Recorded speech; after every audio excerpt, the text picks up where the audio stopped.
They're called Mr. Bombast. Oh, sorry, I forgot we're live. Hi, everybody, and welcome. This is the Apostate Prophet. I hope you're having a fantastic day, everybody.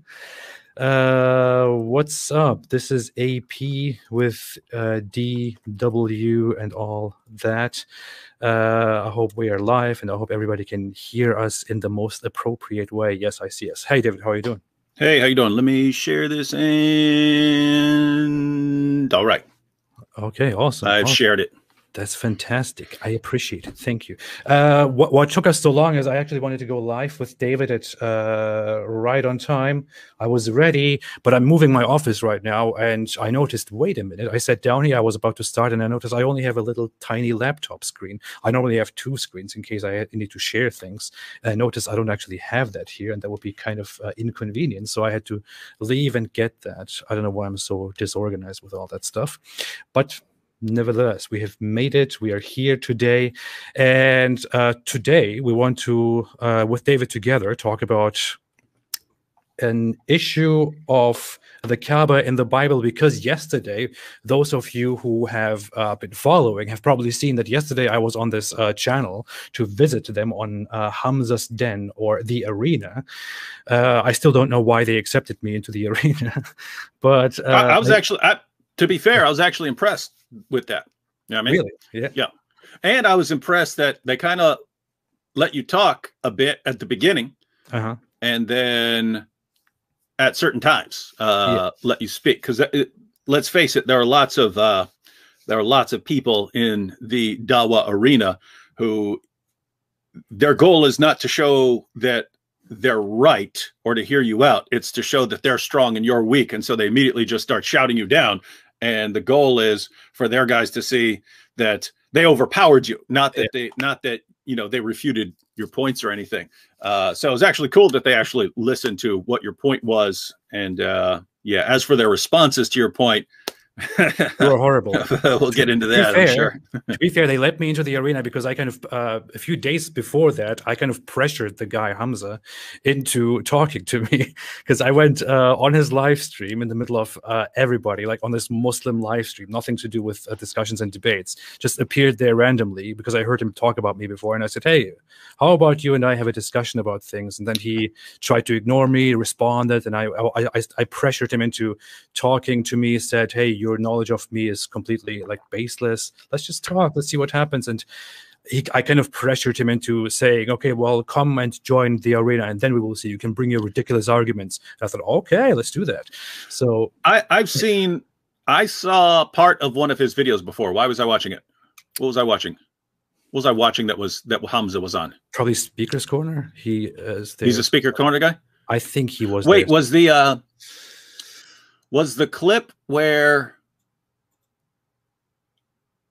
Sheikh Uthman was asked about the tweet that said that that anyone who refused to pay jizya would be fought or enslaved if they refuse, and their wives and children enslaved? Was that on Hamza? I think that took place there. I knew I saw him recently somewhere, but other than that, yeah, I didn't know anything about so I was impressed that he had you on at least. Yeah, it was definitely there. I even remember them saying before that they don't want to have ex-Muslims on, but they took me. They thought they could do something great. They didn't. So we want to get into that today. Many people have seen that their argumentations were ridiculous. I basically went in there and challenged the entire notion that I basically asked them a question. I said, so that Islam has the Kaaba at its core, at its foundation, but the Quran also explains that it was Abraham and Ishmael who built the Kaaba, and they were supposed to tell the people from around the world to come to the Kaaba and to engage in worship to Allah. But so the Kaaba is supposed to be central to Abrahamic religion, as it seems by this narrative. So we would expect that the Kaaba also has this big relevance within Abrahamic religion and tradition, but seemingly it doesn't have this relevance.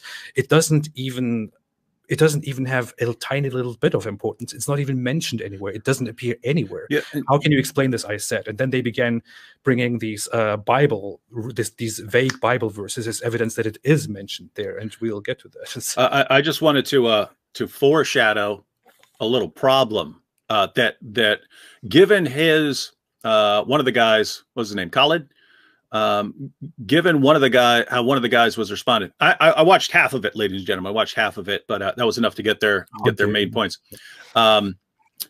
Given what he was arguing, your point is actually strengthened, right? Because so according to Islam, Abraham and Ishmael built the Kaaba. Now, ask different people when exactly this would have been. You'll get dates ranging from somewhere between 1800 BC and 2200 BC, right? Somewhere in there. Someone will say 2100, 2000, 1900. Someone's going to put it in there, right? So you're talking, let's say let's say 2000 BC, right? Khalid there was arguing that this was still a monotheistic center of worship during the time of David. But that would mean that it was for 1,000 years, this is a hub of monotheistic worship. So much so that King David would go there, right? Well, that just strengthened your point that you're talking about a place that is a monotheistic center of worship for 1,000 years. It seems like someone should mention it somewhere. I mean, just for a comparison, ladies and gentlemen, according to Jews and Christians, Jerusalem was, a center of monotheistic worship. Well, we have a lot of evidence for Jerusalem, right? We have a lot of evidence that Jerusalem was a center of monotheistic worship. We have a lot. There tons of people mention Jerusalem. There's all kinds of evidence for Jerusalem. You can't find Mecca anywhere unless you really do some gymnastics, which we're about to see. And so, not pretty. Yeah. So anyway, but anyway, I mean, notice if they had said Abraham and Ishmael came down, built it, and then they left, and it immediately turned to paganism, and it was never any sort of important place for monotheistic worship or anything like that, then you'd say, well, okay, what kind of evidence am I going to find of a monotheistic place of worship if it just didn't last at all? But if his claim is that it lasted at least about 1,000 years as a monotheistic center of worship. So this is exactly the sort of place we should be expecting to find some references to it, find it on some ancient maps, find references to it from other cultures. Because keep in mind, there are all sorts of, there are the Egyptians, and there are all these various groups, and we have writings from lots of people. We have writings from ancient writings from lots of people. We don't find people mentioning Mecca. No one cared about the place. And so very, very strange stuff going on. Yeah. So I want to get into it immediately. I want to jump right into it. What I want to do is, I don't want to watch the whole video. It's like I uploaded it on my channel in its entirety. It's about 58 minutes long. I want to show parts of it so that we can go through it and respond to it properly. And I have made notes of some important parts, some parts to give some little background, and some parts that I think, definitely need to respond to. One issue is, dear Muslim viewers who are here and who are watching, you will see today, number one, not only that these Muslim apologists yesterday are not only entirely ignorant about what they're talking about, but also liars, because they made very clear assertions about something that they have no clue about, very falsely, and twisted so many facts in very few minutes. And number two, I don't know why I'm counting like this, but and number two, you will also see that there is a huge discrepancy in Islam's entire narrative, and it's in Islam's very foundation, the Kaaba, which is directly mentioned within the Quran, and which is also directly a part of Islam's 5 pillars. So let's start getting into that, and we will hopefully come see here what happened yesterday, how horrible that was. Now, here is the stream. Now, at the beginning, I came in. They kind of welcomed me in a sarcastic way, saying that they will kind of basically humiliate me and all that. Hey, Apostate Prof is back. Oh, he's in his office now. He's got his black behind him. He's serious. Sorry, I dropped earlier. I have no idea what happened. Tell me if the volume is okay on my phone. I dropped. I don't know. Doesn't agree. Doing. Yeah. They want to come on the show. I decided that I should maybe just drop by because Hamza said I could come and present my arguments or Problem coming in. I want to say that I find it personally a big waste of time to discuss theism and to discuss specific moral arguments, the societal expectations and problems and all that. I have my major issues. I always have had my major issues with Islam when it comes to Islam's scientific claims, logical claims, the historicity, how Islam integrates past religious beliefs and elements, and how it, in my opinion, corrupts them. For example, one of the major issues that I have is the Kaaba. And I would like you guys, I know that we don't have enough time to discuss that fully. I will have to go very soon. Sometime I have to deal with my chest. Yeah, whatever. Yeah, of Islamic belief. According to the Quran, the Kaaba was the first house that was built for Allah. And it is right there at the center in the mother of cities, Mecca. And according to the Quran, again, Allah gave Abraham and his son the mission, Ishmael, the mission to establish the Kaaba for him, and then to set its final stone, and then to go out into the world and to tell the people to come to the Kaaba and to visit it and to circumambulate it and so on. So, David, we have a few facts here mentioned, which is the Quran says that Abraham built the Kaaba. The Quran says that the Kaaba was the first house built for Allah. And the Quran says that Allah told, or Abraham and Ishmael had the mission to go out and to tell the people to come to the Kaaba. Do you agree with these things? I mean, these are known facts about the Quran and in relation to the Kaaba, right? Sounds good. Now, we're just going to leave this aside, but I detect a little inconsistency with the claim that Muhammad was the first messenger to come to the Arabs. But we'll just leave that aside for now. But yes, Abraham, Ishmael, they build it, establish it as a center of worship. And yep, it's supposed to be this place everyone's supposed to go to. It's gonna be this awesome pilgrimage site. And according to your buddy here, that's what it became for 1,000 years. Yeah. So it's good. Yeah. It's good. So it was successful for a while. So here is my major reference. Quran chapter 3, verse 96. What does it say? According to the Sahih International Translation, it says, "Indeed, the first house established for mankind was that at Mecca, blessed and a guidance for the worlds." Or it actually says Becca, and Muslims interpret that this was an old name for Mecca, Becca, Mecca. That's what their claim is. And this is very important, very much related to an argument that will come in a little bit.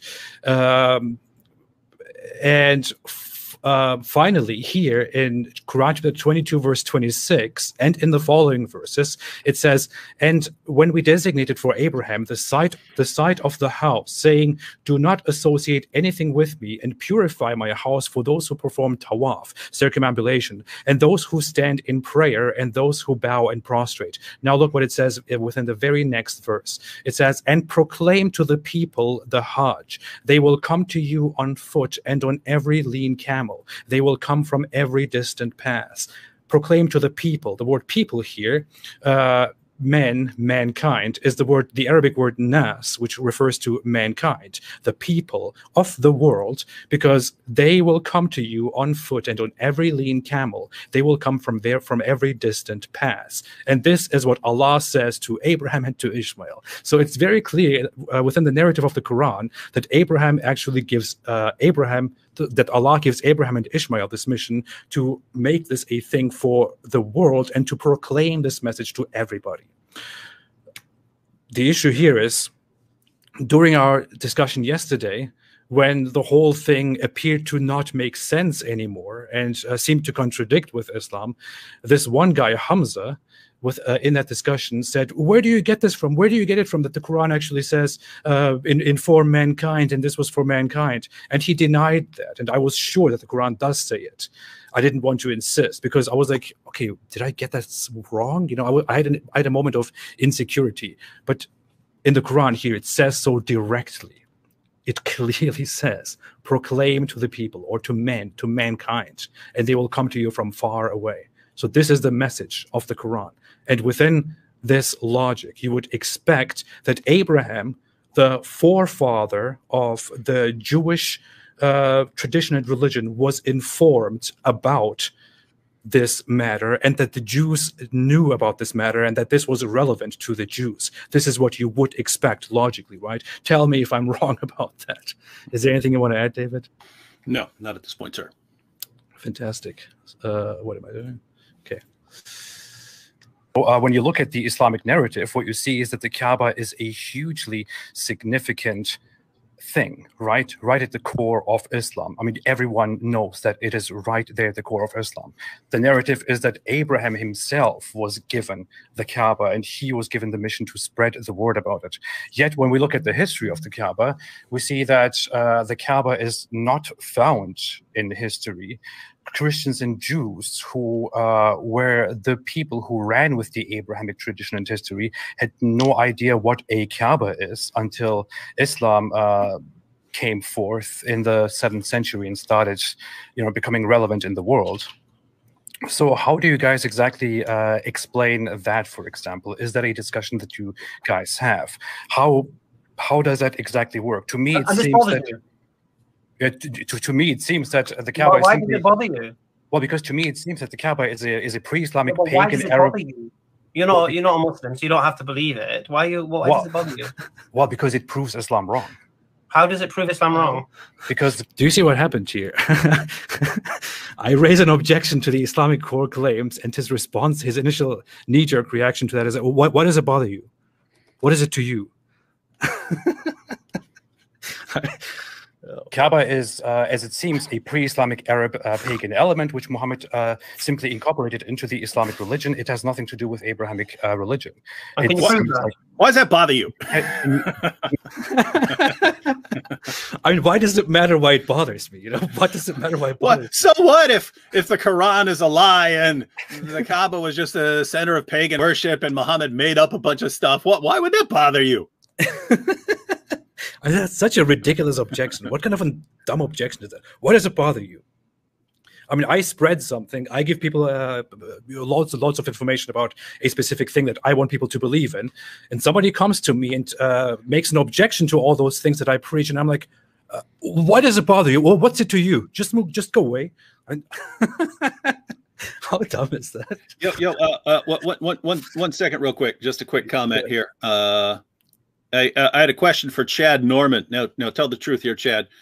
You said Genesis 22, 5-8, Kaaba in the Bible. Everyone go read it. Are you serious in that comment? Are you actually making that claim, or are you like mocking someone's claim? Because we don't want to respond if you're joking. We don't want to take time to respond to it. If you actually take that seriously, that would actually be a fun addition to this current discussion. Make a note of it, and we'll we can additionally go into that. That's why I just wondered if he could comment and say whether he's serious or not, because if he is, that's going to be funny. Yeah. And it is very reasonable to come to the conclusion that it has no connection. Well, no, you're making the claim. Can you prove it? I can prove that it has no connection to Abrahamic religion. Go on, then. Prove it. Yeah, I can prove it. Here, it takes no place within the Abrahamic biblical scripture. It has no connection. It is not within the knowledge of Jews and Christians prior to Islam. There is the proof. Well, no, that's not proof. Do you see what's going on here? They insist and ask me for proof of something that does not exist. So my entire assertion here is that the Islam makes a claim with the Kaaba at its very core foundation, but the Kaaba is only found within Islam and nowhere else. It has no connection to Abrahamic religion. It is not found within the narrative of these religions ever. And they're like, can you prove it? So what they're basically saying is, can you give us evidence that there is no evidence? Can you give us evidence that it doesn't exist? Can you give us evidence that there is no such thing? How am I supposed to give evidence that there is no such thing? I will get to that now. It only came into fallacy. That's an ad ignorantium fallacy. That's not proof. That's an ad ignorantium. Okay, pause that there. Pause that there. Yeah, he's saying it's an argument from ignorance. Now, as far as the different approaches here, Asadullah Ali probably. I mean, I only watched about half of it, but he has the best approach. His is still terrible, but it's better. Oh, Khalil. Okay, I was thinking Khalid. it's better than Khalil. Khalil's is just start pulling, just massacring the text and twisting every scripture he can find. Hamza, in the little part I saw, goes, who cares? We don't care, blah, blah, blah. Who cares what the Bible says? I don't care, right? And Asadullah here, his approach is to say, you're using an argument from ignorance. And I remember they're going to start using this as a mantra, which lots of people use, and it's generally a misuse, ladies and gentlemen. Absence of evidence is not evidence of absence, right? So if there's absence of evidence that the Kaaba was ever a center of monotheistic worship or had anything to do with Abraham or Ishmael or the true prophets, and so if there's no evidence whatsoever for that, that doesn't mean that it's not true. Now, guys, this is used in a really sloppy fashion, and it's just a situation where lots of Muslim apologists, they try to learn a little bit of philosophy, but a little bit of philosophy is just enough to be deceptive, right? It depends on the situation, right? Now, I'll give you an example. If you ask me, is there an insect in this room I'm in? And I say, well, I'm looking around. I don't see an insect in this room. Therefore, I conclude that there's no insect in this room. There's no bug in this room. Well, that's not a good argument. You might say it's some small degree of evidence. I don't see an insect around here, but it's not enough evidence to say that there is no insect. Why? Because there are all sorts of very tiny insects. There could be a moth behind my filing cabinets or something like that. I wouldn't see it. So I don't have a good reason to think that if there were an insect, I would definitely be aware of it, right? So in that case, you would generally say, yeah, not seeing evidence of an insect is not good enough reason to think that there isn't one, that there's not one in this room, right? Now, if someone said, David, is there an Asian elephant in your room? A fully grown Asian elephant in your room? I look around and I say, no, I don't see one. Well, that is a very good reason to conclude, a very, very, very good reason to conclude that there is no Asian elephant in my room. Why? Because if there were an Asian elephant in my room, unless you want to come up with some absurd explanation like it's also invisible and undetectable, well, unless you want to go do something like that, if there were an fully grown Asian elephant in my room, I would expect to see it, and I don't, and therefore I conclude there's no way there's an Asian elephant in my room, right?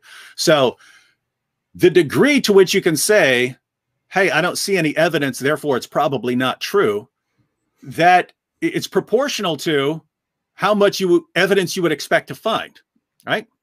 So the question is, if the Kaaba were a center of monotheistic worship for 1,000 years, as Khalil's going to claim, if it were a monotheistic center of worship and the heart of worship established by Abraham and Ishmael, to which all people were called to come, and there are all these pilgrimages going there, and David witnessed the pilgrimage and so on, would you expect there to be some kind of evidence somewhere of that? So AP is saying, yes, I would expect to find that evidence. And Asadullah and Hamza apparently saying, no, it's not surprising at all that there's no evidence whatsoever for this claim being true. What I'm also doing is, Asadullah has this very rigid way of using logic in order to make a very nice cop-out here. What I'm doing is not to say, hey, this is definitely false because of absence of evidence and this and this and that. What I'm doing is I'm going in there and challenging them and saying, hey, Islam makes a very big claim. That claim is entirely unfounded. There is much evidence needed, but there is no evidence, and there is evidence to the contrary. So how do you guys explain it? That is what I say. I did not go in there and say, hey, because of this and this and this and this and this is false. That's not what I did. And I will come to it again here to say that this is a very big claim that Islam makes about the core foundation of its religion. And if such a major claim, which we logically expect certain evidence from, is not supported by said evidence, that we have enough reason to conclude that that assertion is probably wrong, or we at least have good reason to doubt that assertion, right? And I'm going into that right now, and then they will shift. Yeah, and that is a problem. They seem to be thinking that you're making some sort of deductive argument or something like that. Like, I've proven this, whereas, you're just using what's called an inference to the best explanation, right? You're not making a deductive argument. I think you would even grant it's possible that it was a center of monotheistic worship. It's just that all the evidence we have goes against that, right? And therefore, you can believe it. I can't rule it out. I can't say it's impossible. It's just I have to go where the evidence points, and the evidence doesn't point towards where you want to go. It points away from that, and therefore, I'm going with the alternative here. Yeah, what I would say is it is very absurd of you guys to firmly believe in this when it is extremely unlikely. That's what I would say. Okay, explain. Well, no, you made the claim, mate. Okay, I leave it to you. How do you explain it? No. You made the claim. Well, I would explain it. Okay. Well, you let but Hamza, I asked. No, the answer that's about no way. Look. Oh wait, you made a claim. I forgot to share the screen. All right, here. Very unprofessional. Asdrullah told you that's not proof. So have you got anything else? Okay, I asked you the question, right? I mean, that was the initial thing that I did. I asked you the question. So the Kaaba is at the center of Islamic belief, and it makes certain claims about the Kaaba. But those claims, when you look at it, cannot be proven, cannot be properly verified. And yet the Kaaba is at the foundation of Islam. How do you explain that big lack of information, of evidence? How do you explain this huge gap between the Islamic Kaaba and Abrahamic religion, when Abrahamic religion evidently has nothing to do with the Kaaba? What do you think the religion of Abraham was? Sorry, I had to. It's not rather. I mean, how is it relevant to the issue? How can you explain the thing? You're acting like Islam was invented in the 7th century. Well, did you hear that? And guys, this is always, you got to be careful with this, right? Because they do this all the time, right? You're acting like Islam was invented in the 7th century. And then if you ask them what they mean by Islam, they'll just use it as a synonym for monotheism. Well, no, belief in one God is just called monotheism, right? Islam is a package deal, right? It's belief in one God and a whole lot of other things. And as far as Islam as this massive collection of beliefs about God and his nature and what he has revealed and how you spend eternity with him, that collection that is Islam, yes, everything we have to go on tells us that came about in the 7th century, right? Yeah. And what AP is doing here, he's giving one piece of evidence for that, right? The idea that you've got Muhammad coming along in the 7th century, and he's got this pagan center of worship, and he takes it over, seizes it, conquers Mecca, takes the Kaaba, and then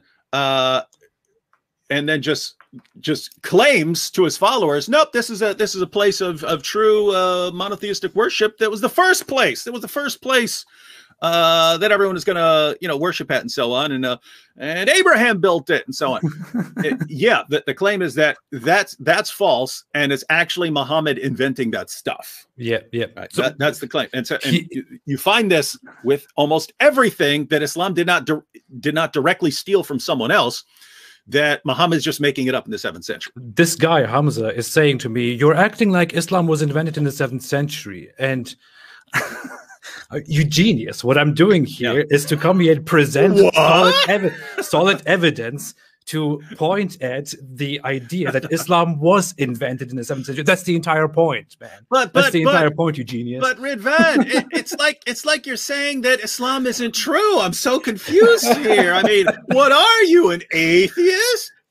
I mean, you're making fun of it. That's a perfect analogy. I mean, well, he's acting like that is absurd. He's acting like that's a perfect objection to what I'm doing here. Well, yes, I am arguing that Islam is false. Here's my evidence. You genius, man! Oh man, this guy has the weirdest objections during this entire conversation. You'll see. Hey, can you actually pull up Bible verses? I could, yeah. Can we just go? This will only take like 2 minutes to go through. I just want to because they're still arguing about it in the chat, and it's so easy to just destroy. Let's just take a note. Let's go into it in a little bit. Okay. Okay. I don't want to wait. Where are we here? Okay. My question would be this: if you want to really go on that route, is why would the son of a slave woman be important to the Jews? Why would the religion? Why would something? Pause that. Now that's the best point. It's not a good point. It's the best point they could have made, but it completely contradicts everything Khalil's about to say, right? Because Asadullah here, notice, by the way, everyone notice what he's saying. AP is saying, hey, if this place is such an important place of monotheistic worship, why don't we find any evidence for it from the other monotheistic people? Why don't we find that there? And Asadullah is saying, wait a minute, why would they care about Ishmael? Right? They've got their own people, their own place of worship. They've got their own stuff. Why are they going to care about what this guy's doing out in the middle of the desert? Why would they care about that? So he's explaining why they don't know anything about it, why they don't say anything about it, why they don't talk about it, right? He's coming up with an explanation for why they don't care at all and why there's no evidence. And then Khalil's going to jump in and, it was this center of worship and a pilgrimage site for the Jews and blah. And so he completely just destroys everything Asadullah is saying. That how it feels. The Jews did know about this. They did know about this. It was a pilgrimage site. They do know about it. And he tries to show that there's all this evidence in the Bible for it. You know how it feels. I'm sitting there. I'm talking to these guys. Asadullah Ali says something. Khalil says something that is in complete contradiction with what Asadullah says. And Hamza comes on and keeps making weird noises that agree or disagree with either side. They are contradicting each other the entire time. Throughout the conversation, they're contradicting with each other the entire time on whether my argument is valid or not, on whether we should refer to the Bible or not. Khalil initially brings up the Bible as evidence. Then Hamza starts yelling at me because I talk about the Bible. It's so weird. But yeah, Asadullah definitely has the... in all honesty, the smartest way of dealing with the topic here. He's basically trying to shut down the whole discussion as nonsense, as irrelevant, and trying to basically cop out because he doesn't like it. Obviously, the methods he uses in order to cop out are pretty bad. You will see that this entire argument, for example, can immediately be countered with what I said at the very beginning. He asks, why should a temple, or why should something that the son of a slave does in some wilderness matter to the Jews? Well, I said at the very beginning, it was Abraham and Ishmael who were given this mission according to the Quran, and given this mission to spread this practice to the people. So it should, as the descendants of Abraham, matter to the Jews. It should be central because this is the most important thing to Allah by the narrative of the Quran. I'll get to that in a second. Established by the son of a slave woman, be important to the Jewish tradition and the Christian tradition. That's not the point, though. I mean, because that's where the Arabs is. But it is Abraham himself. It is Abraham himself, isn't it? That who is given the task to establish this according to the Islamic narrative, and it is Abraham and his son who spread this whole thing to the world, and this is what Allah wants from humanity. But as you can see, for thousands of years, nobody even regarded the Kaaba as something important. Nobody even knew about the Kaaba until Islam came forth. Again, how does that make sense? That's pointless to even bring up. I mean, it's a fallacious reason. How is it fallacious? I mean, it's an ad ignorantium fallacy. It's absence of evidence. It's not evidence of absence. I mean, look. Even if look, Ridwan, it's nothing to laugh at. That's a fallacious argument. That means that you're wrong. It's not a fallacious argument. What is it is. I mean, it is a major claim that Islam makes about Ridwan, history of religion, and yet you see that Ridwan. Let me just clarify a point that Asadullah just made. Do you believe absence of evidence is evidence of absence? No, in the case of Islam, when it makes such a big claim, however, as a principle. Okay, can you please let me speak? In the case of Islam, when it makes such a big claim, which concerns the entire foundation of the Islamic faith, but this claim cannot be verified, and we have a lot of evidence to the contrary, such as that Abrahamic religion had no connection prior to Islam with the Kaaba, then I would accept that we have reasonable evidence to believe that the Islamic claim is false. This was a summary of exactly what I wanted to say, which is... Hey, I've got an example of how these guys are reasoning, right? Because as you point out, they're making the claim, and then you're saying there's no evidence for the claim, and they're saying, well, absence of evidence is not evidence of absence. And you're saying, well, I would expect there to be evidence for it because it's this big claim. Now, just imagine if these guys were police officers, right? They stop you, they pull you over, they say, step out of the car, they search you, they pat you down, they check your entire body, they do a cavity search, they check you completely, and they say, all right, we're charging you for having 1,000 pounds of crack cocaine. You say, what do you mean? You just searched me. You didn't find any crack cocaine. They say, well, absence of evidence is not evidence of absence. Therefore, we're concluding that you've got all this crack cocaine, right? Now, notice, guys, you should see how ridiculous that is, right? A police officer making a claim, you have a bunch of crack cocaine. You say, okay, well, where's the evidence for this? Well, absence of evidence is not evidence of absence. So you prove that you don't have, what do you mean you just searched me? Yeah, but that's not evidence that I'm wrong. That's what these guys are doing. The Kaaba is this great center of monotheistic worship, is so important, and it's built by Abraham and Ishmael, and the Jews are taking the pilgrimage there. And wait a minute, there's no evidence for any of that anywhere except for an illiterate 7th century Arabian caravan robber who said it, and he also happens to be one of the biggest liars in the history of humanity.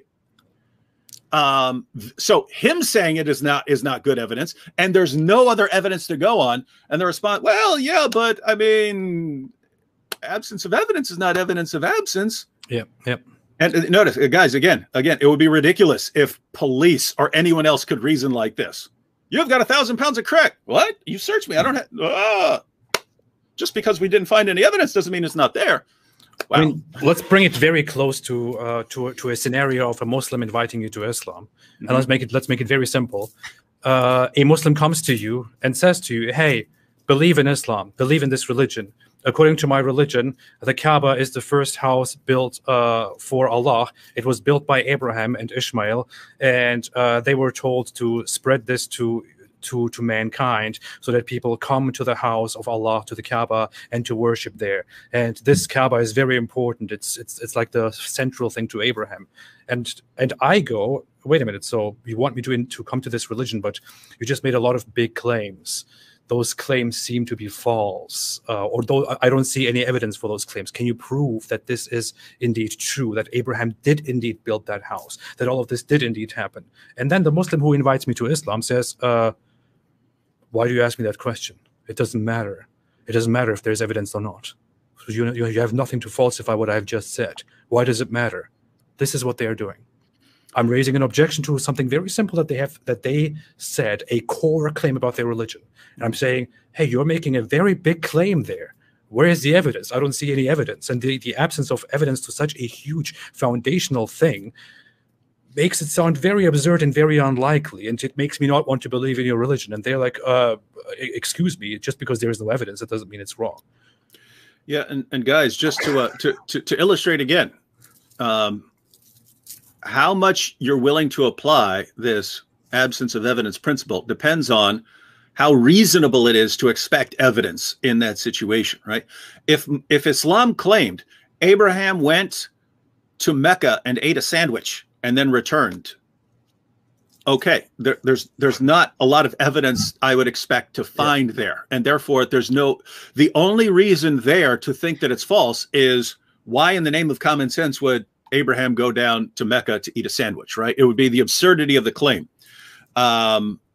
So I would say, well, I find that a very, very strange claim to make. I don't understand why that would happen. But as far as historical evidence, there's not a lot I would expect to find, and therefore absence of evidence here is not a problem. If you say Abraham did something really, really huge that was supposed to impact the world, and you can't find any evidence anywhere of that impact, then you got some issues. Would you say, okay, did Abraham just fail immediately? What happened? But according to what Khalil's going to say, Abraham didn't fail. He was massively successful. It did become this massive center of monotheistic worship. There's just no evidence of it anywhere. except if you do a lot of gymnastics with some Bible verses.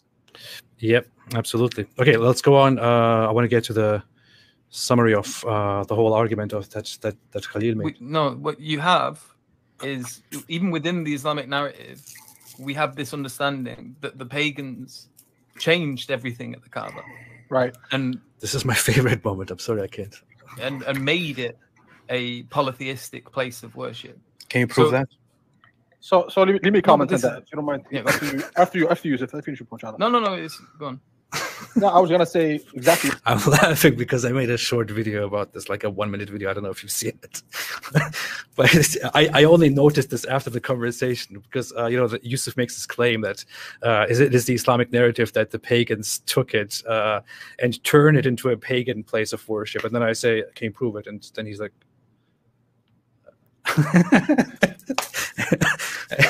I mean, it's a very simple thing. I mean, if I'm supposed to present evidence, why is it such a shocker? Notice it's very similar. So they're explaining why the evidence is what it is, right? So notice AP is saying, "Hey, all the evidence we have tells us that this was this pagan center of worship," and he says, "Yeah, it's because we believe even though it was built by Abraham, it was turned into a pagan center of worship."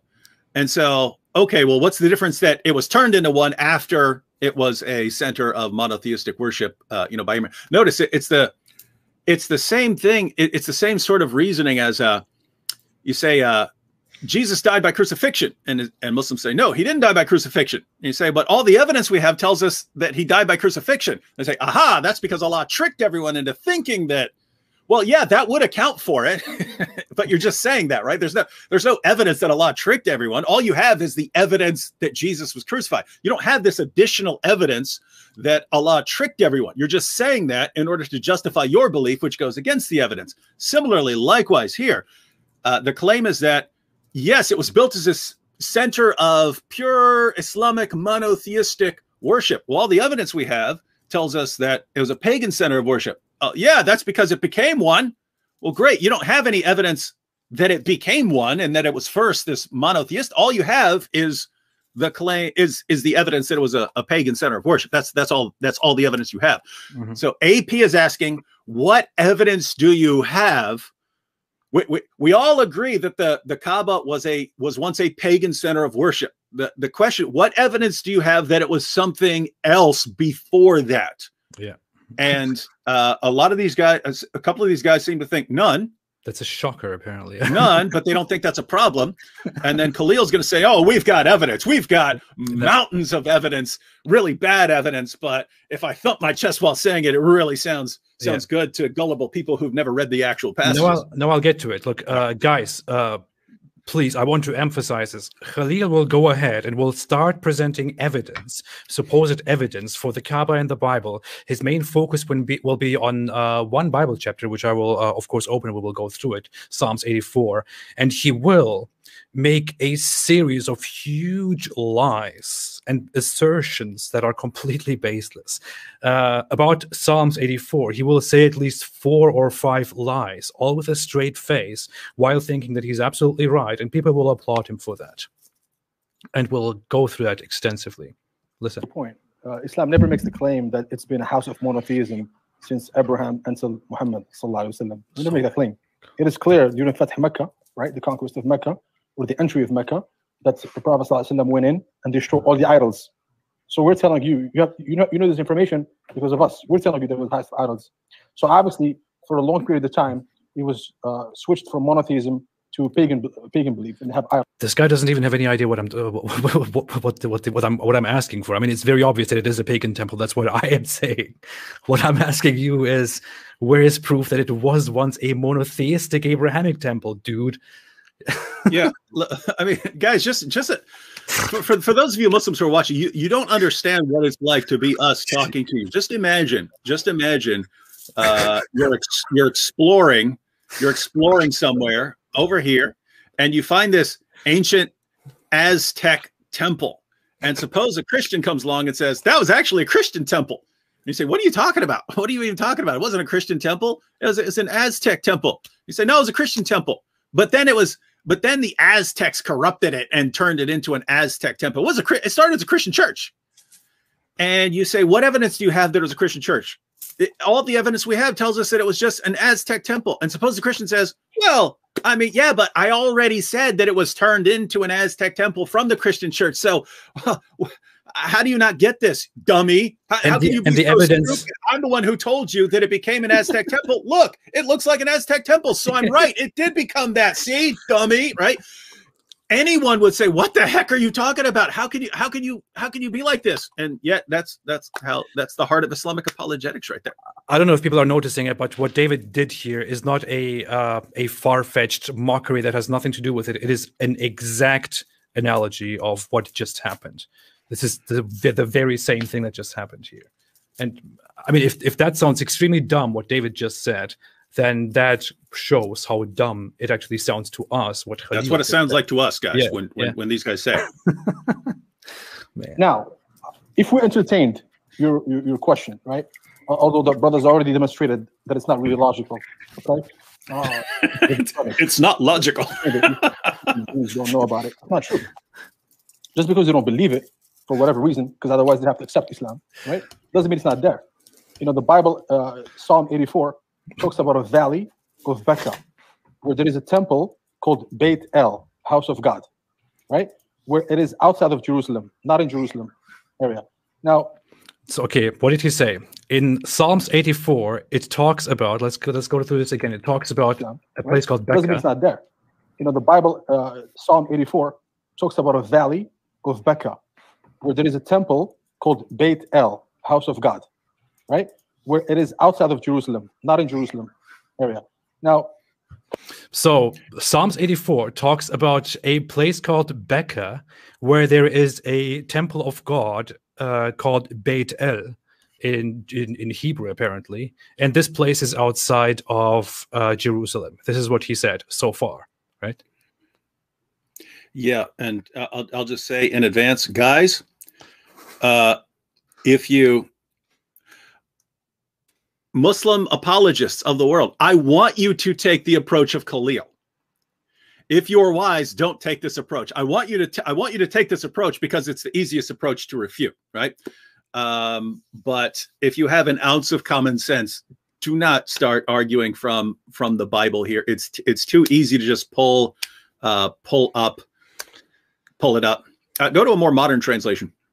I mean, unless you like I like the New King James Version, unless people tell me not to. I don't know. What do you want me to go with? No, I just wanted. I don't know if it's going to be worded. I don't like reading the King James Version, but it's what many people prefer. So. Oh yeah. Well, yeah. You got the King James only people, but modern versions are just going to be easier to read.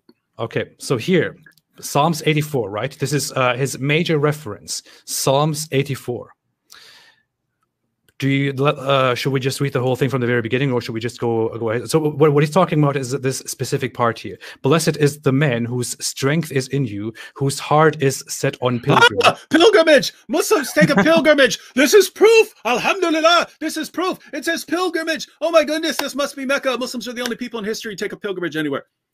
I would go into the Hebrew transliteration and the text of it directly. I think I have it saved somewhere else. The text doesn't even say pilgrimage; it says path, and it is interpreted as or used as pilgrimage because that is what it refers to. But the guy will also use the whole term pilgrimage as his absolute proof that this is true. As they pass through the valley of Baca, they make it a spring. The rain also covers it with pools. They go from strength to strength. Each one appears before God in Zion. Zion. This is what he's Zion. Talking about. Okay, this is what he's talking about. A valley of Baca, and each one appears before God in Zion. Now, he said two things. He said one thing, which is Valley of Baca. Okay, there is a thing here called the Valley of Baca. But he also said that there in the Valley of Baca, there is a house of God, or called Beit-El. If you look into this whole chapter, there is no such thing. It says here, blessed are those who dwell in your house. The Hebrew text here says nothing about Beit-El.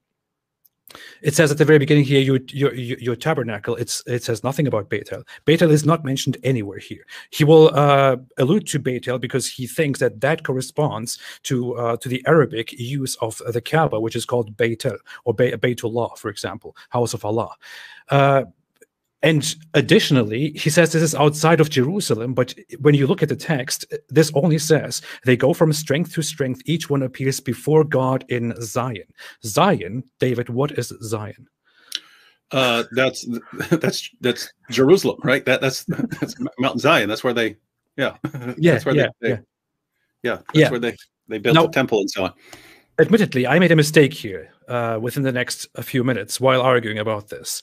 And a mistake where maybe because of my lack of knowledge and lack of control over the text here, I made a mistake here, which gave him a little bit of strength in his argument. Throughout history, the Kaaba has been the only place of a house of worship that is outside Jerusalem. Now, some people try to say, "What? Oh, it has to do with the Temple of Solomon." Huge mistake, because Solomon is the son of David. This was a psalm by David, and at the time, there was no temple of Jerusalem. Okay, additional mistakes here. I don't know if you made any notes of this, David. He says that when people say that this refers to the temple in Jerusalem, they're making a huge mistake. A huge mistake. You know, he's referring to scholars. He's referring to Bible scholars who say that this refers to Jerusalem. And he's sitting there as this little guy and says, huge mistake. Because in the time of this, the temple in Jerusalem wasn't there. Because this was written by David. Which is, I'm sorry, not true. Well, notice.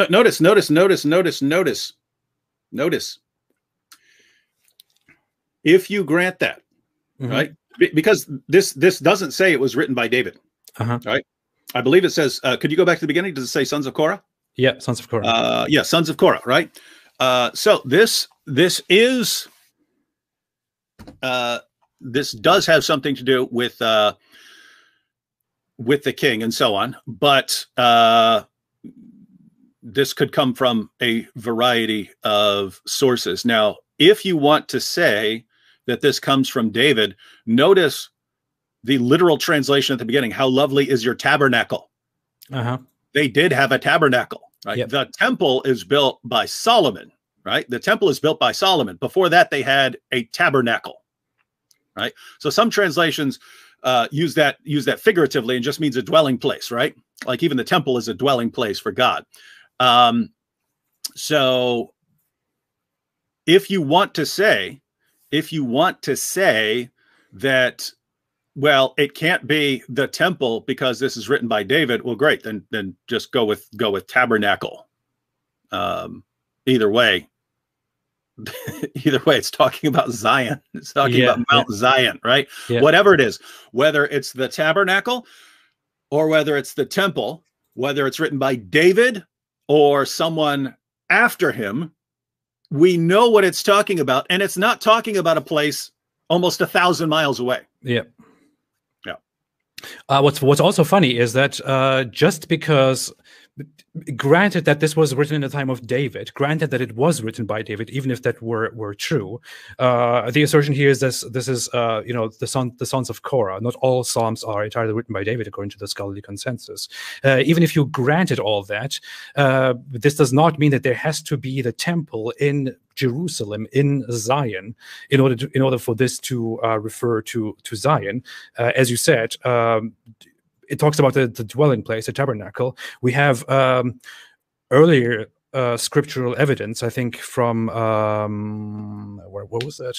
We have in this time, in David's time, David is already supposed to have brought the Ark of the Covenant to the center, to Jerusalem. Yeah, that's the tabernacle. The focus is already supposed to be there. So Zion, in this case, already refers to this place. It already refers to the Mount Zion, already refers to the tabernacle, already refers to the center, the place of worship, which is Jerusalem. So there is no hint, no sign at all anywhere here that this is far away from Jerusalem. On the contrary, it says the roads to Zion before God in Zion. So what this clearly looks like is that the Valley of Baqa, when it says passing through the Valley of Baqa, they make it a spring.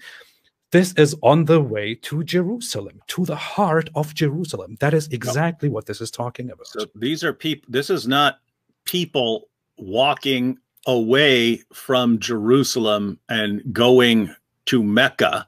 Mm-hmm. This is people passing through some valley. And they do correctly point out, people don't know what this refers to, which valley this is, because this is the only, as far as I recall, this is the only time in the Bible where this valley is mentioned, right? Yes. So that's a situation where, and notice they were saying, well, which one does it refer to? Name a valley, name a valley. Jerusalem is surrounded by valley. I mean, there are all kinds of valleys all around there. It could refer to any valley that people were walking through.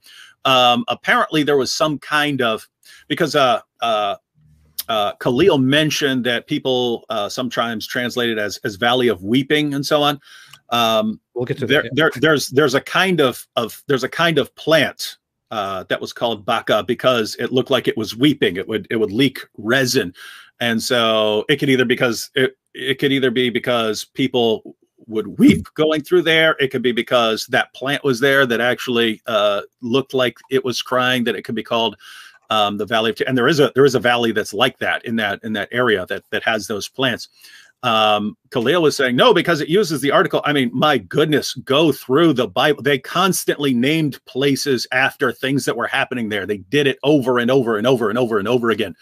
So yeah, I mean, so his basic argument is, I think he said something like, well, Zion doesn't mean it's Zion that you think of. It could be a different Zion, could refer to all kinds of things. Yeah. And it says Baqa, but that's another name for Mecca, where we come from.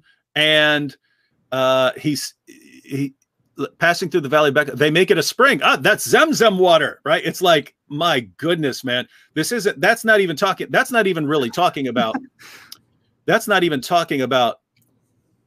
an actual spring of Zamzam water there. It is being metaphorical. Yeah, passing through the Valley of Baqa, they make it a spring. The interpretation here would be, it's like a dry kind of valley, and either they make it a spring because they're weeping with joy or something like that, their tears, and hence the connection to the tears, or they make it such a happy place, it's like it's a fun place with springs. And so there's no way this is talking about Zamzam. What people don't pass through Mecca and make Zamzam water, right?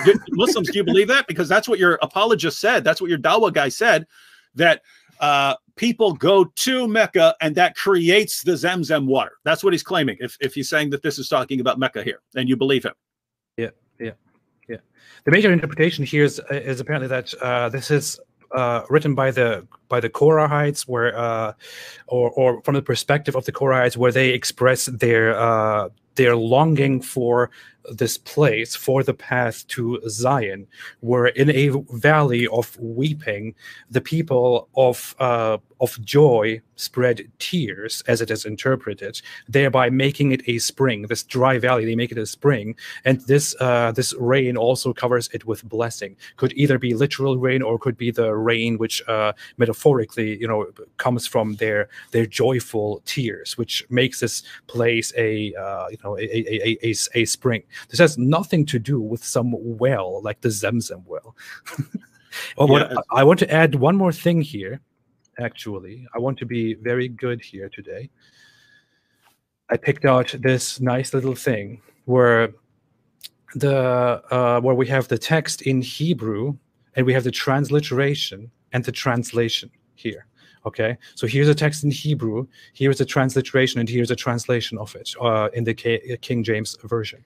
Now, if you go through this transliteration, you will not see anywhere here that it says anything about Beit-El, which is house of God, referring to the Kaaba, according to our dear smart friend Khalil here. He completely made that up. There is no such thing. The transliteration never says Beit-El here. The Hebrew text never says Beit-El here, which is why such a thing does not take place. Moreover, no, almost everything he said about any of the texts he cited, he lied about. I mean, just flat out making things up. And guys, I don't just toss that around lightly. You take someone like Asadullah Ali, and he's saying, absence of evidence is not evidence of absence. There, I just get the sense that he doesn't know what he's talking about very well.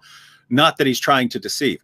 When you start twisting scriptures and saying, aha, it says this, and then you move on very quickly and then pretend that you just showed some sort of point, and you're clearly just making things up left and right and twisting scriptures into things that there's no way it was ever saying.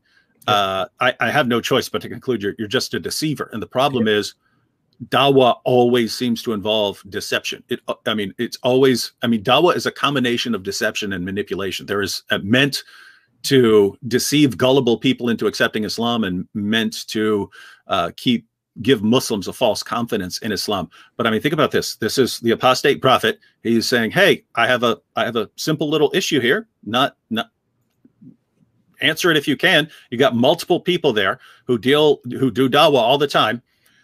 And what they come up with is scripture twisting and bad, really, really bad logic and philosophy. Yep.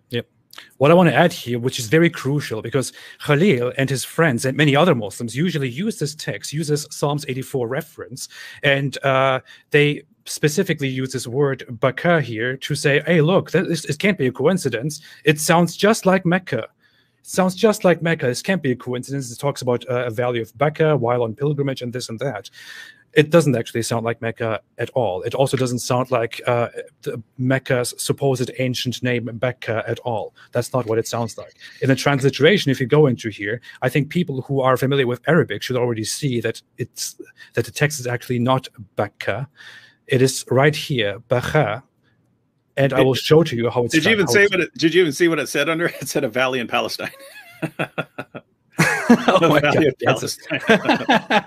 Yeah, liars. Okay. They're trying to cover up the truth of Islam. Yeah.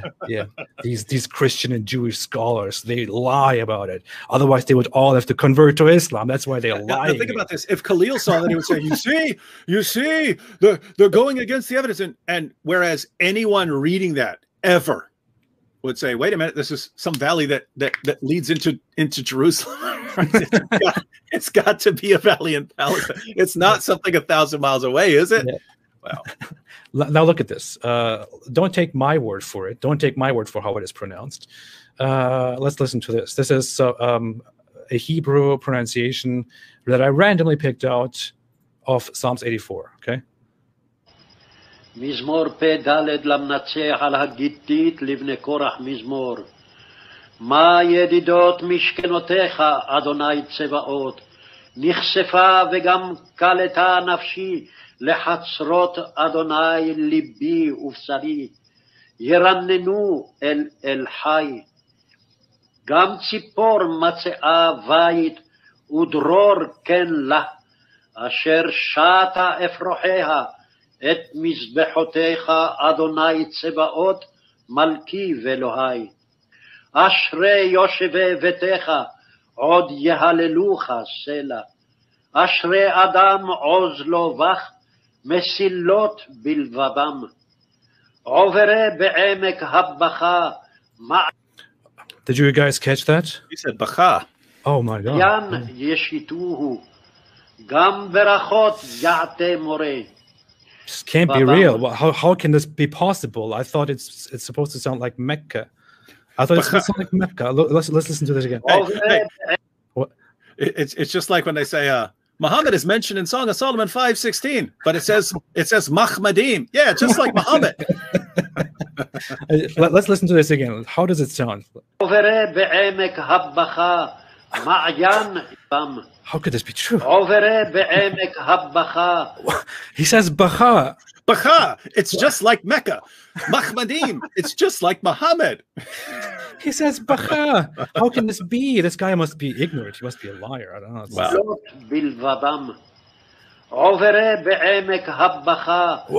This is so Islamophobic, man. This is so Islamophobic. This is crazy. This is insane. Yeah, this video should be banned as hate speech against Muhammad.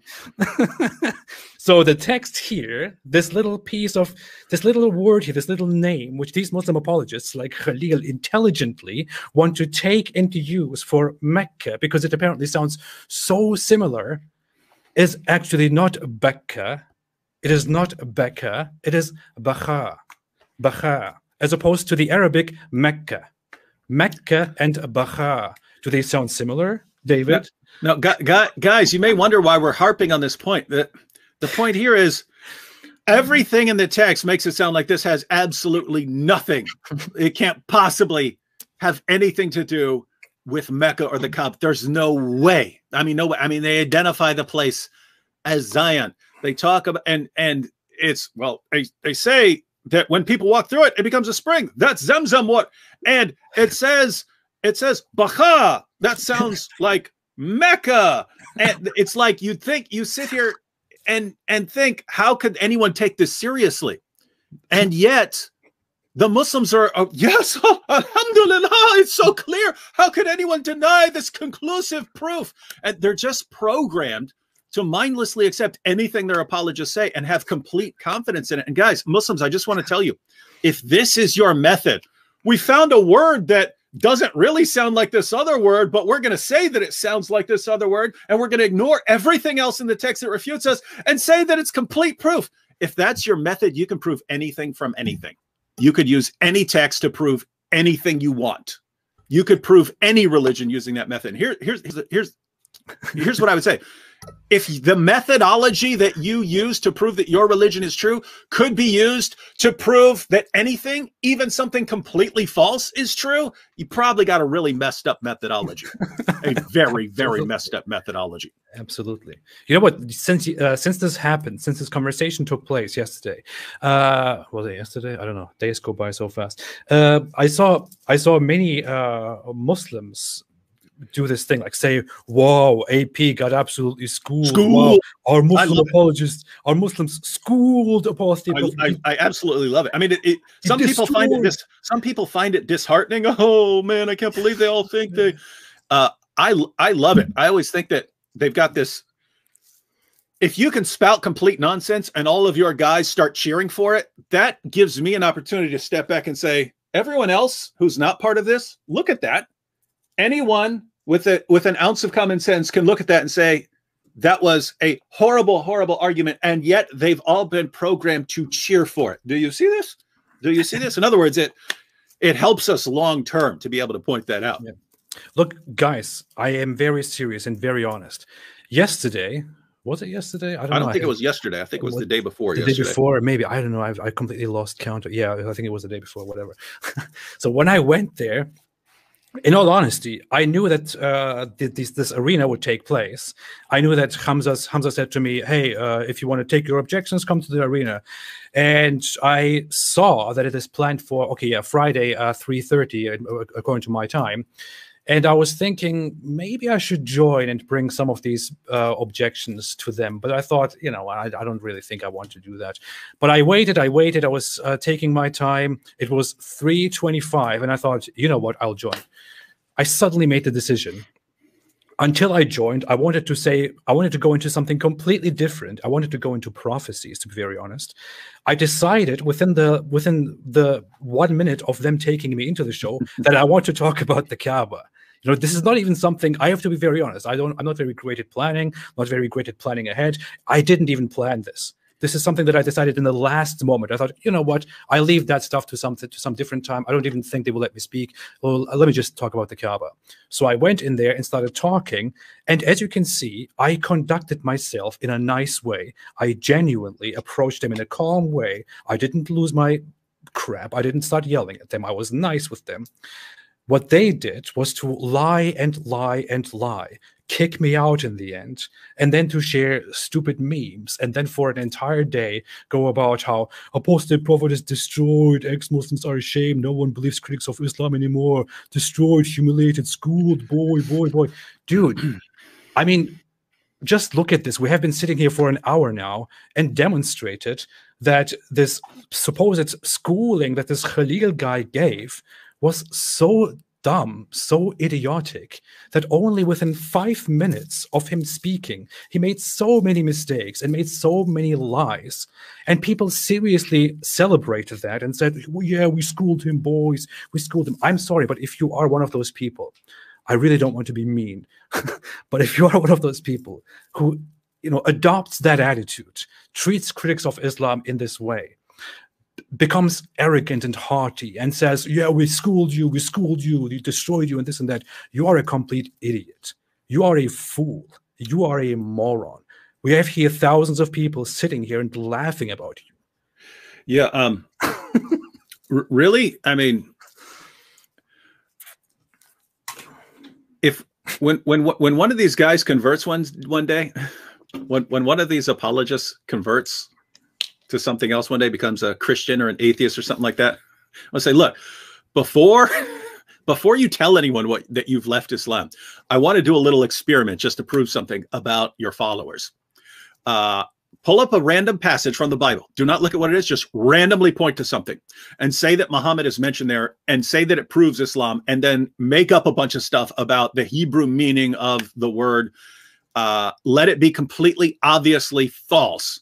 Let one of us go in there and say, look, that's not what the verse says. Look, nothing you're saying is true. Look, that doesn't fit the context. You're completely wrong. Everything you just said is a lie, because we want to show everyone that your followers will still cheer for you and say you schooled everyone anyway. Yeah.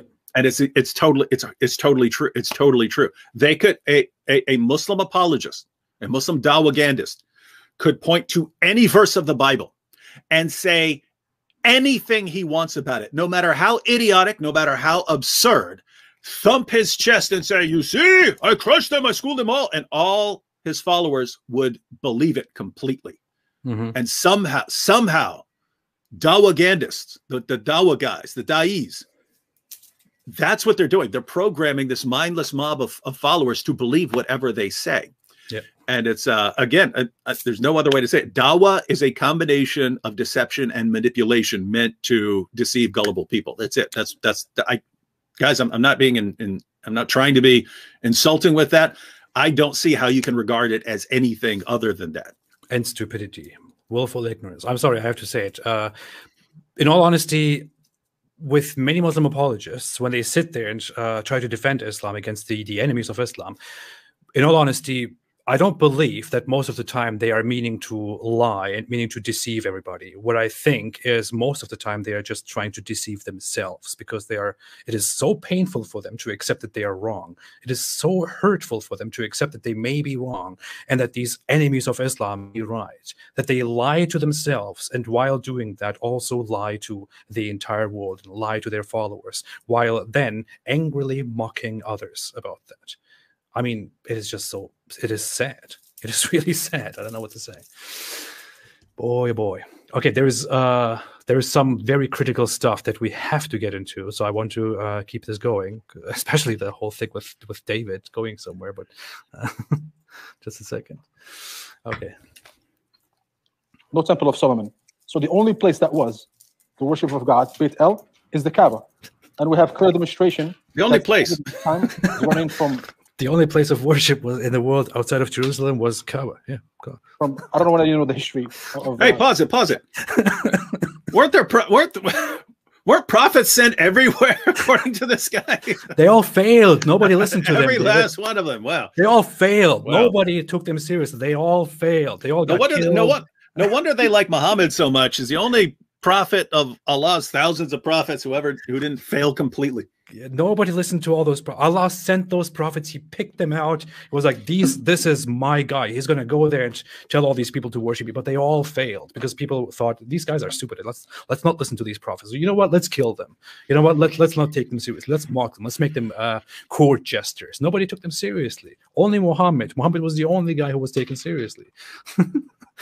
Whose soul is on these people. He ran away from the history of was. Okay, let's get back. The worship of God, Beit El, is the Kaaba. And we have clear demonstration that David at the time was running from I don't know whether you know the history of whose soul is on these people. He ran away from the king at the time.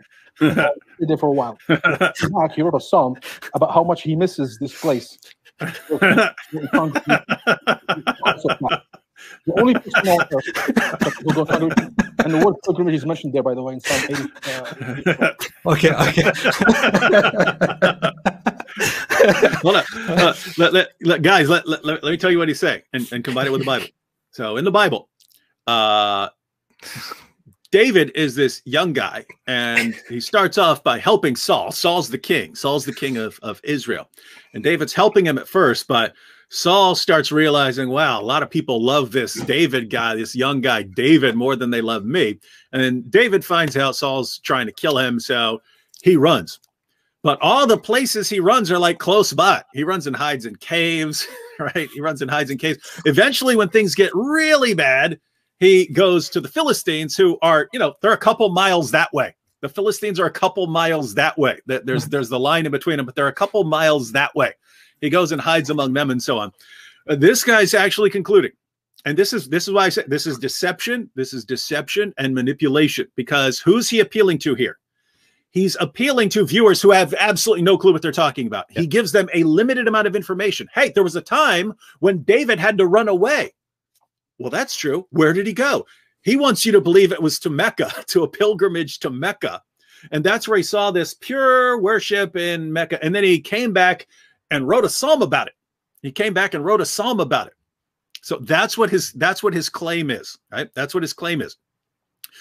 Now, that is so ridiculous if you actually are familiar with the text. That's why I said this is meant for gullible people who don't know anything about the text.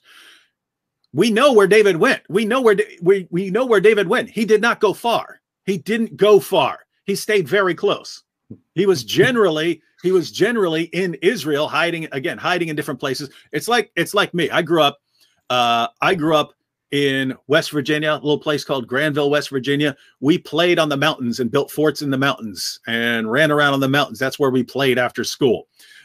If you were trying to capture me, you weren't going to, if you were like a police officer or something, you were going to come try to get me. You would not catch me in those woods, because I knew a million places to hide and a million places to go. That's what David is doing. He knows this area. He's been in this area. And so it's hard to catch him. When things get especially dangerous, he goes and lives. He goes over and hides with the Philippines. Yeah, look at this. Look at this map right here. Right. I made this video 2 years ago. I dealt with this topic, Kaaba in the Bible debunked. I made this in November 2018. Already dealt with similar things, not with the topic of David, because I never thought someone would be as ridiculous as to bring that as proof up. But I made this for a different purpose, to show that Abraham wouldn't just go from here to here. Yeah, but notice now he's saying, hey, David was on the run from Saul, and instead of hiding in a cave, he went down to Mecca to hide.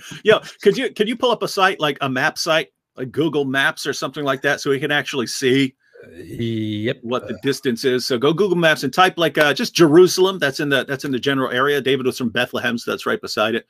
But go Jerusalem to Mecca, and then we'll see what that's going to come up. I think it's about 900 or 1,000 miles. It's a good little way. Notice, everyone who's watching, Mecca, Saudi Arabia to Jerusalem, Israel. Where did it just go? What's up for a second? I don't know. So it doesn't work on my screen here.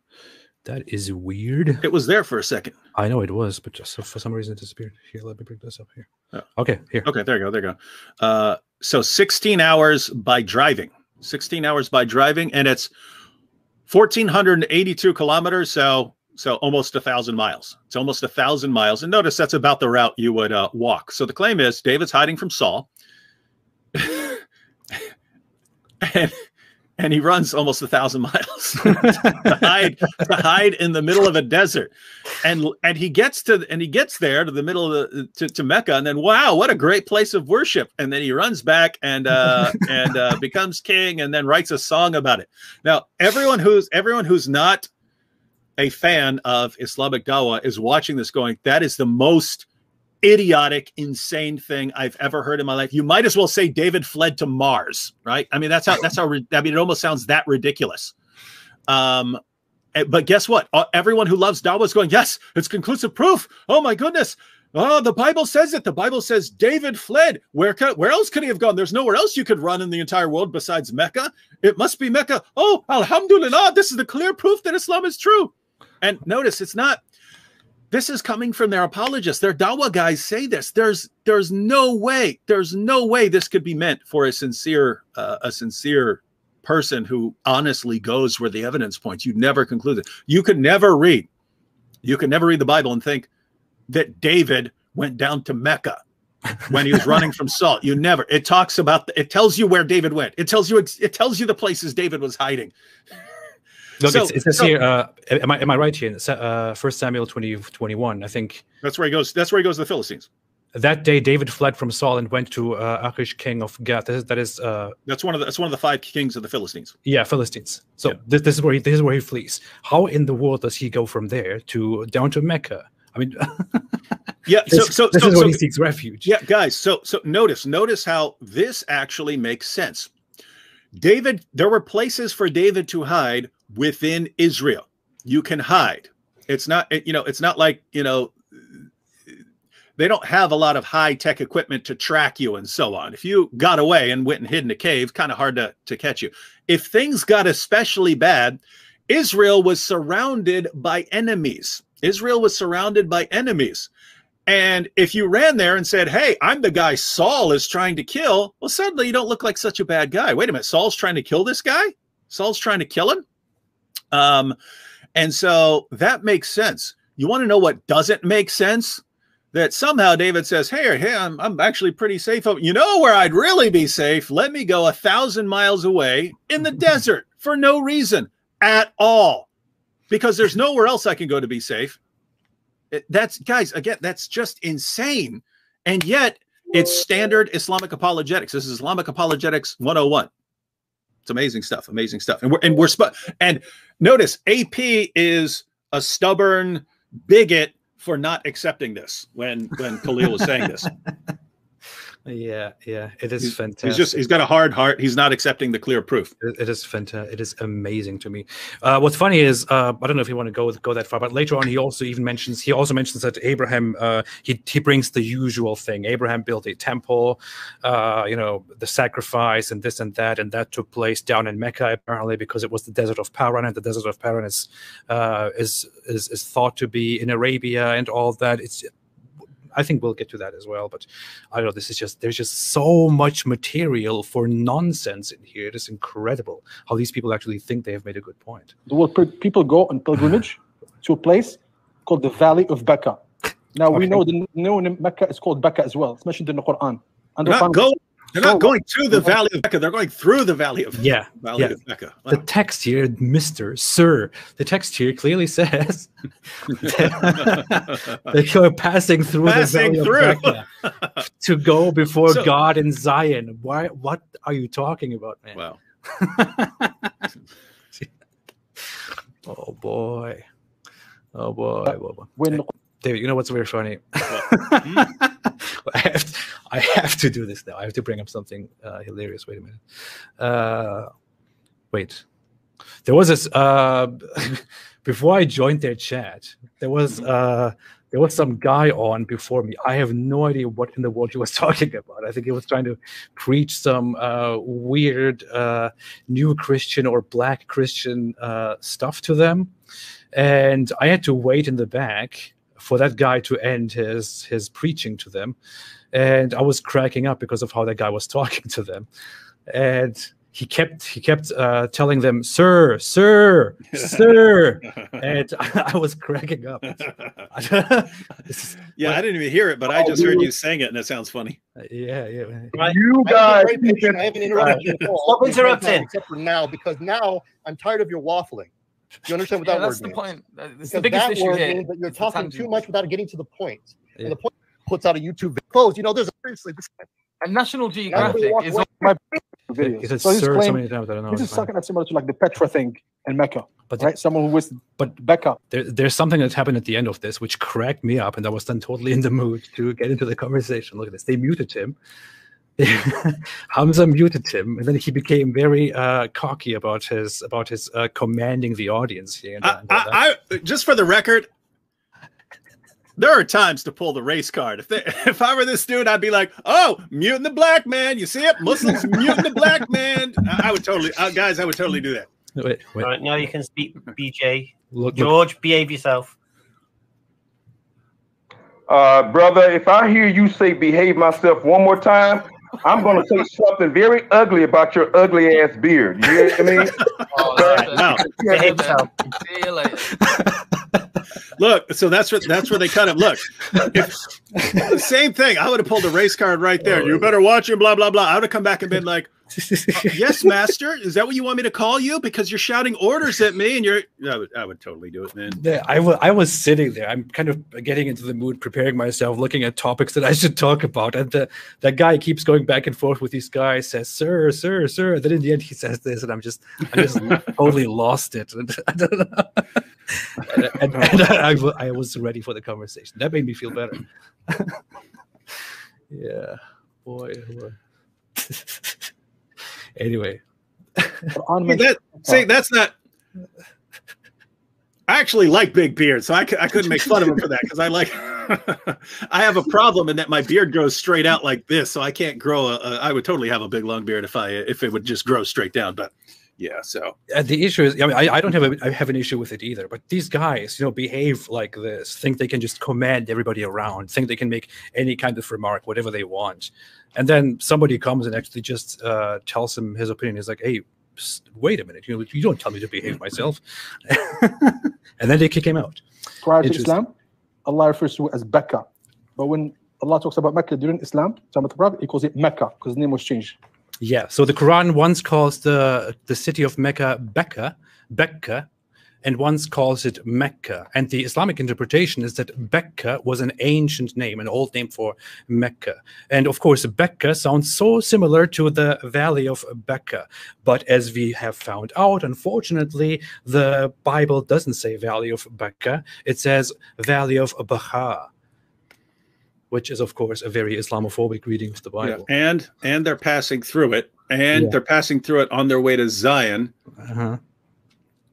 Everything every claim this guy makes is false. I mean, every one. And yet, and notice this is his evidence. It's, hey, I'm going to give you the evidence to show you that Islam is right about Mecca and the Kaaba and so on. And all I'm going to do is lie a bunch. Yeah. Now, there are plenty of references where you can find this information. Now we ask, where is this place? It's called the House of God. People go in pilgrimage. That is not Temple of Solomon, and that is a way that David has to come back in this. So it is there. It's also mentioned in Isaiah 60, where people bring flocks of sheep to the sacrifice in Beit El, House of God. This is practice. Oh, my goodness. Can you replay that part again? Okay, yeah. Isaiah 60. House of God, and they bring. Also mentioned Isaiah 60, where people bring flocks of sheep to the sacrifice in Beit El, House of God. This is prior to the Temple of Solomon. Okay, prior to the Temple of Solomon, in Isaiah 60. Do you want me to pull that up? Do you want to say something about that? Yeah, just for a context, because keep in mind the chapter numbers; those are a more recent invention. So to get the context of who's being addressed, go to Isaiah 59, and let's go towards the end of Isaiah 59. All right, and see before so that we know from the beginning who he's talking to. So just click on the left arrow. There's a left arrow there. Over to your side. Yeah. Okay. Yeah. Just click on that to go to 59. Now go towards the end. Again, the modern chapter headings. Go down to, let's see. Oh, look, verse 20. Verse 20. A redeemer will come to Zion, and to those in Jacob who turn from wrongdoing, declares the Lord. And so notice, a redeemer will come to Zion, and to those. If that's not clear enough, if you're still in, well, who knows what Zion means? It doesn't have to refer to Mount Zion, the place of what. It doesn't have to be that. It could be anything. It could be Mecca. Right. To those in Jacob. Wrong brother, Muslims. Wrong brother. He's talking to the wrong brother here, right? All right, now go to the next chapter. So we know, because now he's going to explain the results of the redemption. Notice the title there, A Glorified Zion. Yeah. All right. Should I go and read this? It's up on the screen. Sure, you can. Yeah. Let's see. Arise, shine, for your light has come, and the glory of the Lord. By the way, that's Lord in all caps there. That's Yahweh. And the glory of Yahweh in Hebrew, the glory of Yahweh has risen upon you. For behold, darkness will cover the earth, and deep darkness the peoples. But Yahweh will rise upon you, and his glory will appear upon you. So Yahweh's glory is going to appear upon the people. Nations will come to your light, and kings to the brightness of your rising. So the light of Yahweh is going to be upon this place, and people from around the world are going to come because they see the light. Now, Raise your eyes all around and see. They all gather together. They come to you. So notice what this is already going to be about. This is going to name other people from other parts of the world who are coming up to this place because of the light of Yahweh. Muslims, do you have the light of Yahweh? Is that what your book says? They all gather together. They come to you. Your sons will come from afar, and your daughters will be carried on the hip. Then you will see and be radiant, and your heart will thrill and rejoice, because the abundance of the sea will be turned to you. The wealth of the nations will come to you. So people are going to be bringing wealth from other parts of the world. A multitude of camels will cover you, the young camels of Midian and Ephah. All those from Sheba shall come. They're going to be carrying stuff. They will bring gold and frankincense and proclaim good news of the praises of the Lord. All the flocks of Kedar will be gathered to you. The rams of Nebaioth will serve you. They will go up on my altar with acceptance. The altar, huh? Where's the altar? Which altar are they talking about, Muslims? So notice the flocks. So sheep and rams are going to be taken to the altar of sacrifice. Which altar is that talking about? They will go up on my altar with acceptance, and I will glorify my glorious house. Who are these who fly like a cloud and like the doves to their windows? Certainly the coastlands will wait for me, and the ships of Tarshish will come first to bring your sons from afar, their silver and their gold with them. For the name, why are they coming? For the name of Yahweh. Do people go to Mecca for the name of Yahweh? I mean, notice it's specifically the name. The name, they're going there for the name Yahweh and for the Holy One of Israel. For the Holy One of Israel, Yahweh, because he has glorified you. Let's go ahead. I'm guessing there's going to be more stuff down here. Dude. Yeah, I mean, it's pretty clear that that there is nothing in here. Hang on, go back down. Let me see which verse. Hang on. Look for verse 14. The sons of those who afflicted you will come bowing to you, and all those who despised you will bow down at the soles of your feet, and they will call you the city of the Lord, the Zion of the Holy One of Israel. Where is that? What is that about? Is that about Mecca? Is it about the Arabs? What is that about? Go down to verse 15. Oh my God! You will also, because remember that the previous chapter said you're going to get a redeemer, right? You're going to get a redeemer. Verse 16. And it specifically said he's talking to Jacob. Yeah. You will also suck the milk of nations and suck the breast of kings. Then you will know that I, Yahweh, am your savior and your redeemer, the mighty one of Jacob. So remember the redeemer? So Yahweh, the redeemer, who is talking to the people of Jacob, the mighty one of Jacob. Look up at verse 14, the Holy One of Israel. It's like he's saying, how can I make it any more clear to anyone with a drop of common sense that I'm talking to the Jews here about Jerusalem? How can he make it any more clear? What language could he use to make it any more clear that he's talking about Jerusalem? And yet your Muslim friend, he keeps bringing up this chapter. Ha ha! This must be Mecca. Ha ha! The only thing that could possibly make sense is that this is Mecca. Ha ha! You've been schooled. You've been refuted. It's Mecca, clearly. This is amazing, man. This is amazing what Dawah does to people. And go to any one of his followers. Read this entire passage to them. Say, what in here? Well, it mentions Kedar. It mentions Kedar as one of the many groups who are going to be bringing their stuff to Jerusalem. Do you want me to find you something that mentions Kedar? Just imagine one more point.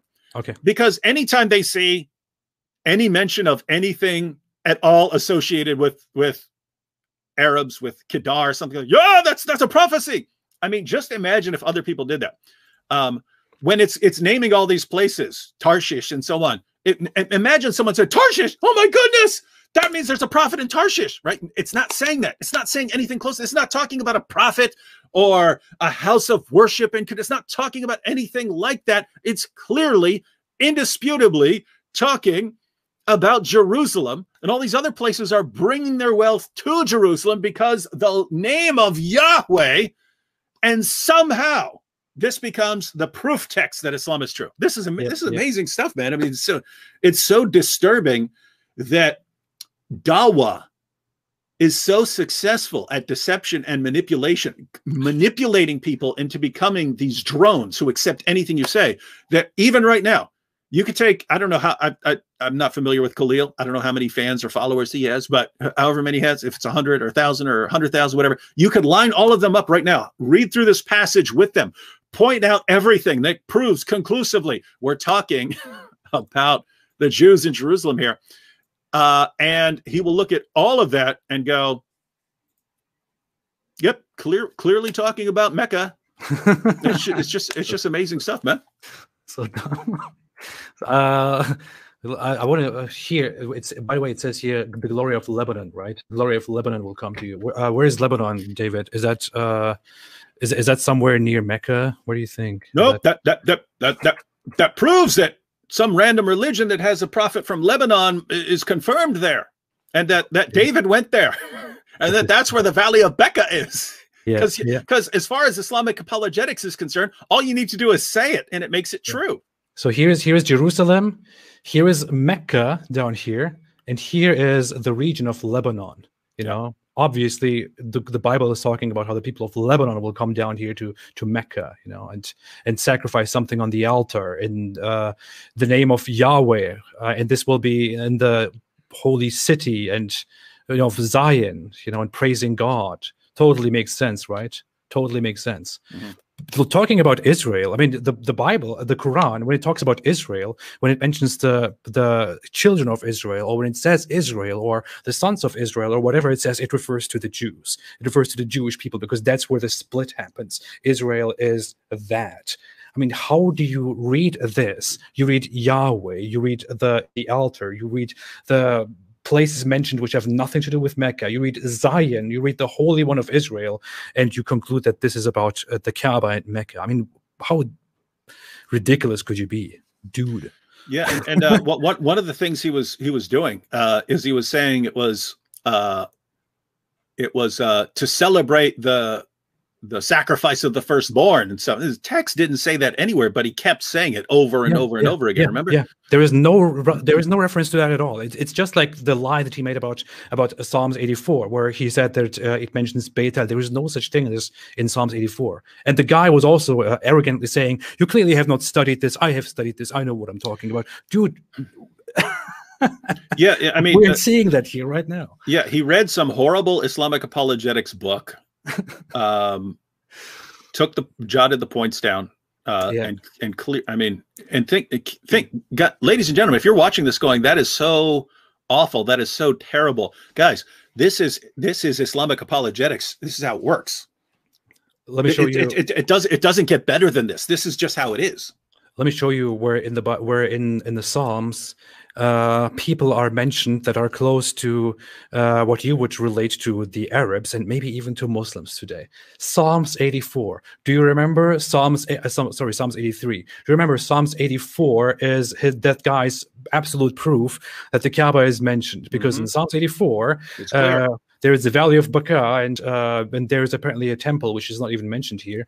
And Zion has nothing to do with Jerusalem. This is all about Mecca and the Kaaba, and this is David's longing for the Kaaba and the Mecca.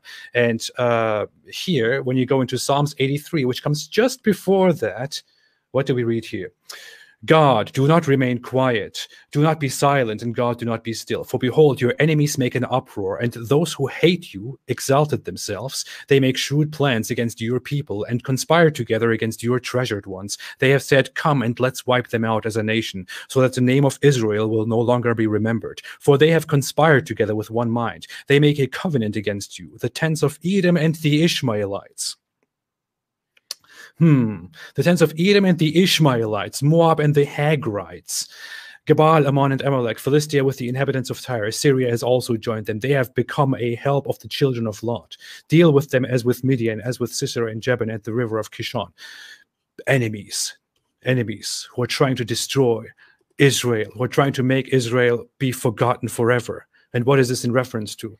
It says Ishmaelites. So is the Bible here clearly declaring that those people who are holding this place called Becca, which apparently is Mecca, which apparently is the Kaaba, are enemies who are bad people, and those people are very, very bad people, and they mobilize and gather against Israel. But for some strange reason, just one chapter later, just one psalm later, that place is also praised as a beautiful place that David misses.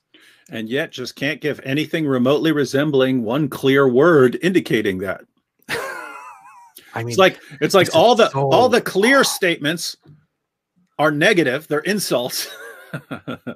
And so you have to go to a place. Well, we don't know what Valley of Becca specifically refers to. Let's say it's Mecca, and we'll ignore everything else. This is amazing, man. I mean, this feels so stupid. I don't even know. Okay, so there are a few things that I quickly want to get into before we leave you. We've been talking for so long. This is it. I mean, I didn't even get through the first 10 minutes of this conversation because it's so ridiculous. One major issue here is that this is mentioned in the Psalms. It's a popular argumentation that is brought up. I already addressed it before in different talks. The issue here is the Valley of Becca. It says in that same in that same book. It mentions it in context with people going on their way to Zion, which is Jerusalem, which is a place in Jerusalem, at the center of Jerusalem. That's not what Zion is. Zion, according to the historical Jewish tradition, is the center of where God's representation on earth is. It could be the tabernacle, it could be the room, and in the end, it was at the center of Jerusalem. Yeah. I will admit, I think this was a complete mistake on my part because that's not really historically how it worked.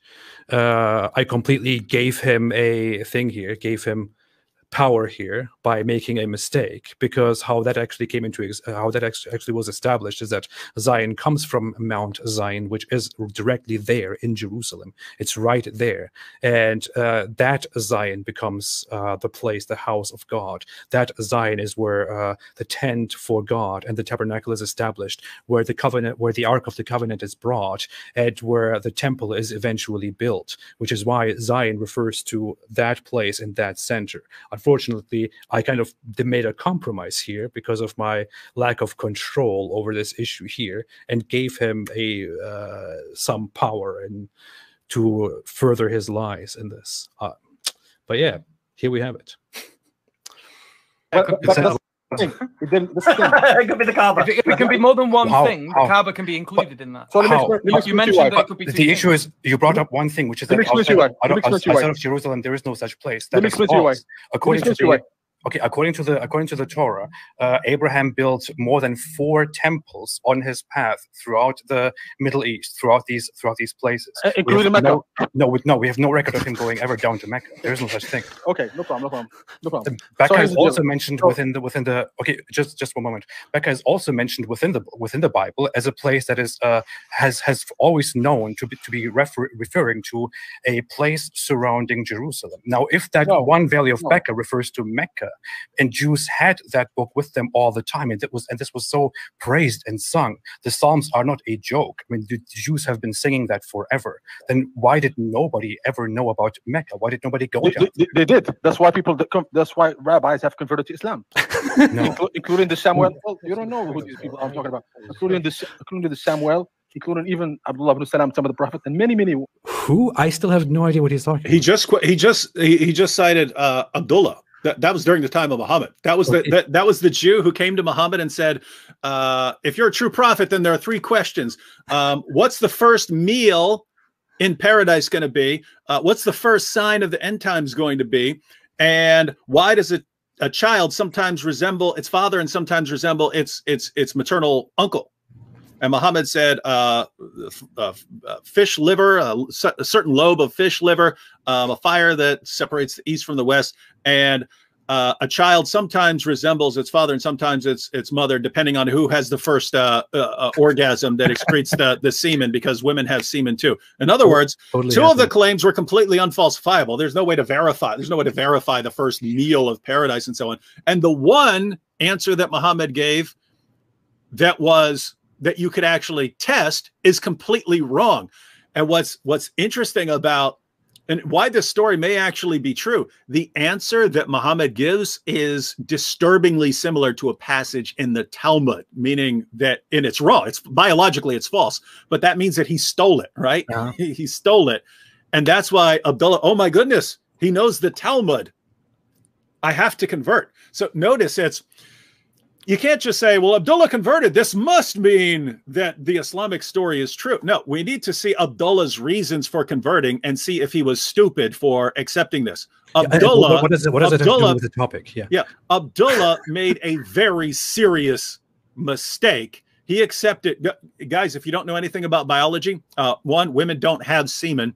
And two, it doesn't matter who, since women don't have semen, it doesn't matter who has the first excretion of the semen in determining what a child looks like. That is complete idiotic biological nonsense. Might have sounded completely reasonable in 7th century Arabia, might have sounded reasonable to Muhammad, might have sounded reasonable to Abdullah.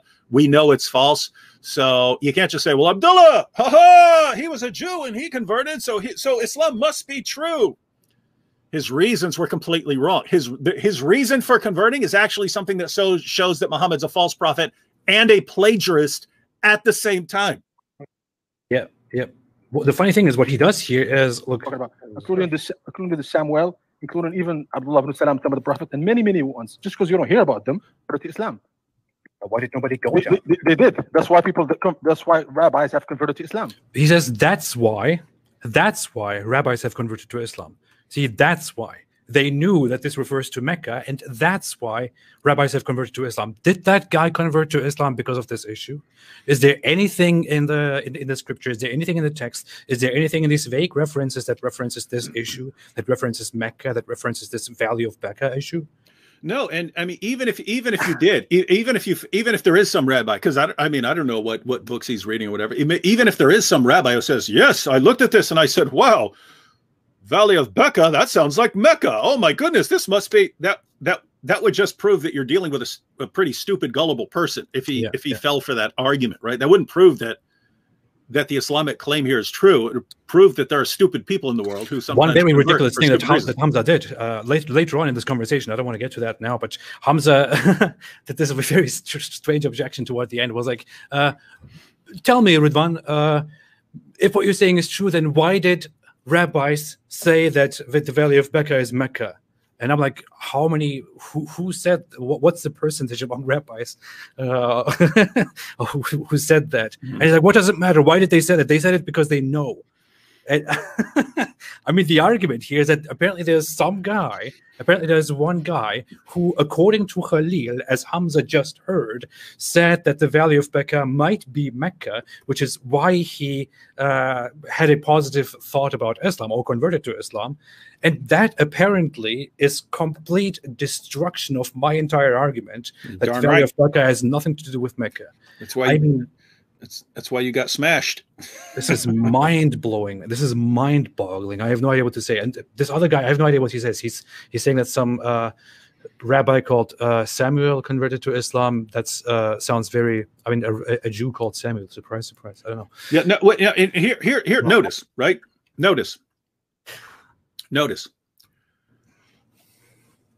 Earlier, these guys are that's an argument from ignorance. So they're trying to act like, hey, we're going to use we're going to apply some principles of valid inference here. And if they're going to apply valid principles of ignorance, what this guy's doing is called an irrelevant appeal to authority, right?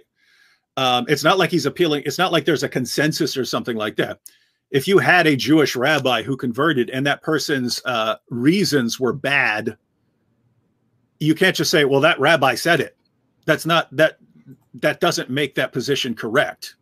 It's not good evidence for that position.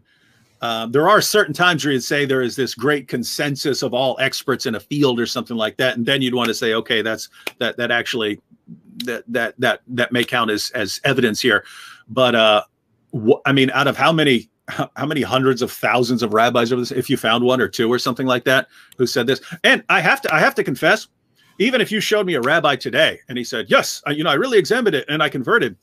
I know 2 Arab Christian pastors who were offered millions of dollars by wealthy Saudis and were told, we want you to proclaim that you've converted to Islam and write a book on how you examined the Bible and the Quran, and you saw that Islam is the truth, and you converted to Islam.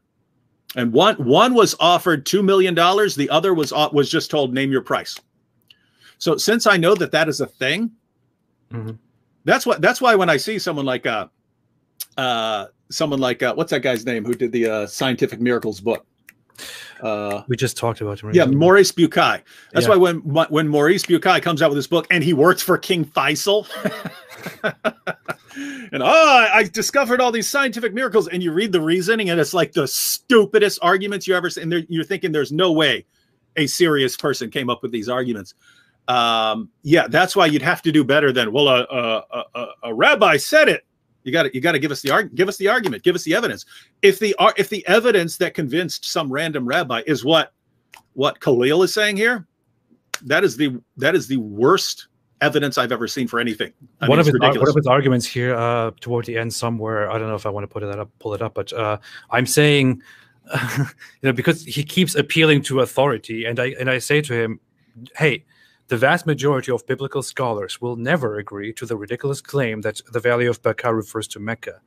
And then he says, you can't say that. Give me proof for that. And then I say, is that an absurd claim to make? The vast majority of biblical scholars would never agree that it is Mecca.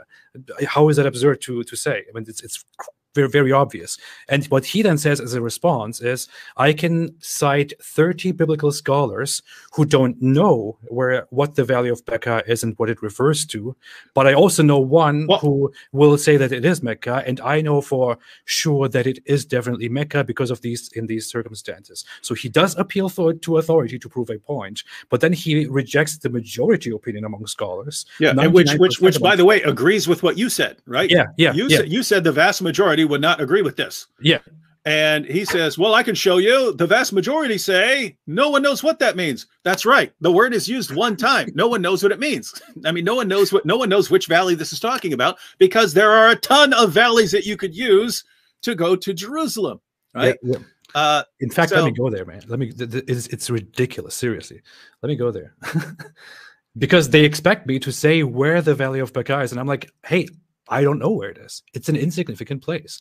And they confirm that the vast majority of biblical scholars also don't know. And it's I would say almost certainly a valley that later came to be known by some other name, right? Yeah. Like I read what's it? Valley of something with P. That's what they mostly think it was. I'm sure I have a note somewhere about that. Go ahead, talk, David. Where was that? Man, what's up with your internet, man? What is this, amateur hour? No, it's just YouTube. Here's your problem. Name a place of pilgrimage called the House of God. House of God. Right?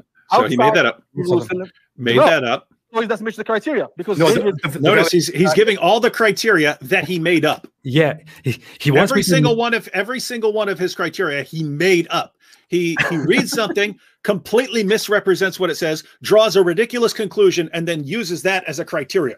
From the beginning to the end, I kept sticking to my opinion that this is referring to Jerusalem, and that the Valley of Baqa is probably someplace around Jerusalem, because that is what I see from the text. What he says is, no, it doesn't fit the criteria. The criteria is this and this and this and this.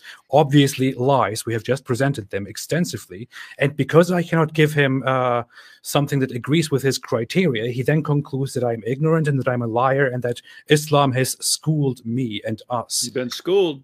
I mean, how dumb could this be? Outside of Jerusalem, it says they passed through the Valley of Baqa while they go to Jerusalem. Look, do they pass from Mecca to go to Jerusalem? Listen to this. David is a king. That's his king. David is a king. So we are 44 minutes here. I'm still sticking to the idea that this is referring to Jerusalem, that the Valley of Baqa is around Jerusalem, and they're still trying to convince me that I did not name a place outside of Jerusalem, which is why I lost this discussion. I mean, what do you think I felt like during these 50 minutes? But wait a minute. There was one point here that I was wanting to. What do scholars say? Was it this? I am. I think you're just copying out of this. No. Khalil, just because you respond to something, just because you make a refutation, a response, that doesn't mean you have destroyed and the person in front of you is illogical and this and that. I mean, the vast majority of biblical scholars will never agree with the idea that Mecca is Mecca. They will never agree with the idea that the Quran is down there. They will never agree with the idea every single scholar agrees Quran is there. Every single scholar. They will never. Every bull lie. I mean, absolute lie right there. He said every. Did you hear what he just said? Yeah. Every single scholar agrees that Paran is Mecca. Lie. He just said it. Every single scholar. That's complete, ridiculous, idiotic, deceptive, lying nonsense made to deceive morons. Yeah. Do you want me to? I think I made some.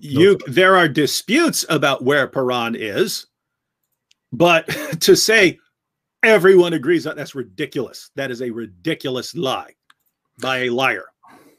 What you have in the accounts is that the desert of Paran was a place that they would go to, retreat, or that a place where Ishmael went with his where Ishmael was brought, and his mother went from there to Egypt quickly to get him a wife, as far as I remember the narrative, right? Yeah. So what you have to imagine here is that the desert of Paran is apparently Mecca, is apparently down there in Mecca, and he goes there for some reason all through the world. He goes down to Mecca when he could just go to surrounding places, and from Mecca, his mother goes all the way back up to the north, 1,000 miles, and goes then to Egypt to get him a wife, and then goes all the way back down again with that wife. And think about it. Hagar was an Egyptian. She's called Hagar the Egyptian. So if she had to run away, I mean, she had to flee, where would she go? She'd probably go in the direction of Egypt, right? Yeah. And then where she goes in that direction to Paran, and then it says she got Ishmael a wife who was Egyptian. It sounds like the Egyptians sounds like she's heading in the direction of the Egyptians, and that she's going to the Egyptians to get a wife. Doesn't sound like she ran down to Mecca. Why would she go down to Mecca? You got your Bible handy again? I do. Yeah, what do you want? Go to 1 Kings. Go to 1 Kings 11. But can I not search like this here? What is this? Not 1 Kings 1. 11. I know. I was trying to look for 11 here. Okay. Go down to. Scroll down. Let's see. Scroll down more. Go down to 17, 18. Hang on. Okay. So one of the guys who's running. Do you still have your map somewhere? Check this out.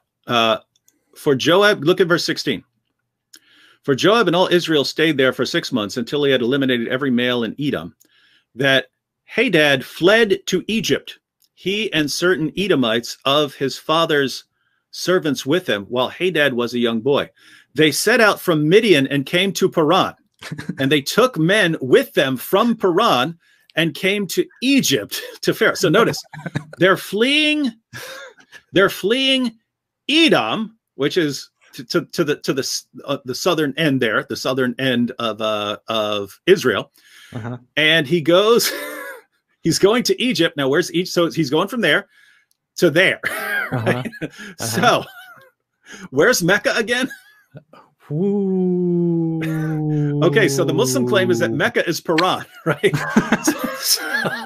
so just to recap, go back up there. Where's Hadad fleeing? Where Hadad's fleeing there, right? And where's he going? Where's he want to go? No. Where's he want to go?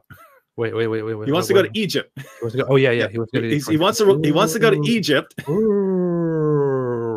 Okay. All right. Now, according to Khalil, where must Hadad have gone on his what did his route look like to get to Egypt?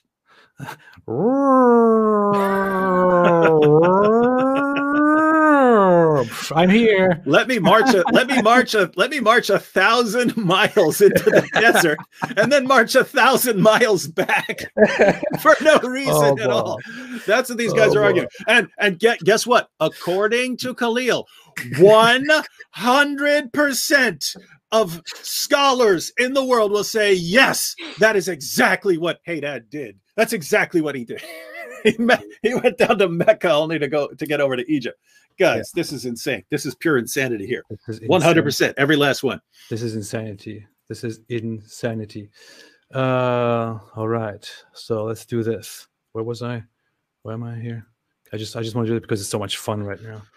Yeah. All right. So let's switch over here. Let's take this. Right. So let's have this here. So according to this Bible, according to Khalil with his logic, now let's have this. So he is here, right? David, can we go through this together? Yeah. So let's take the guy. He's right here, right here. And what does he want to do now?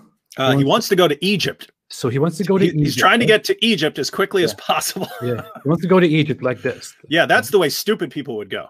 Yeah, no one would do that. No one would go that. They didn't know that the shortest distance between 2 points is a straight line, and that so you should take the roads that are closest to.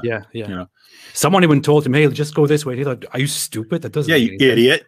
Dumb. Don't you know that Mecca is Paran? Are you stupid? Why would I go like this when I could go like this? Why?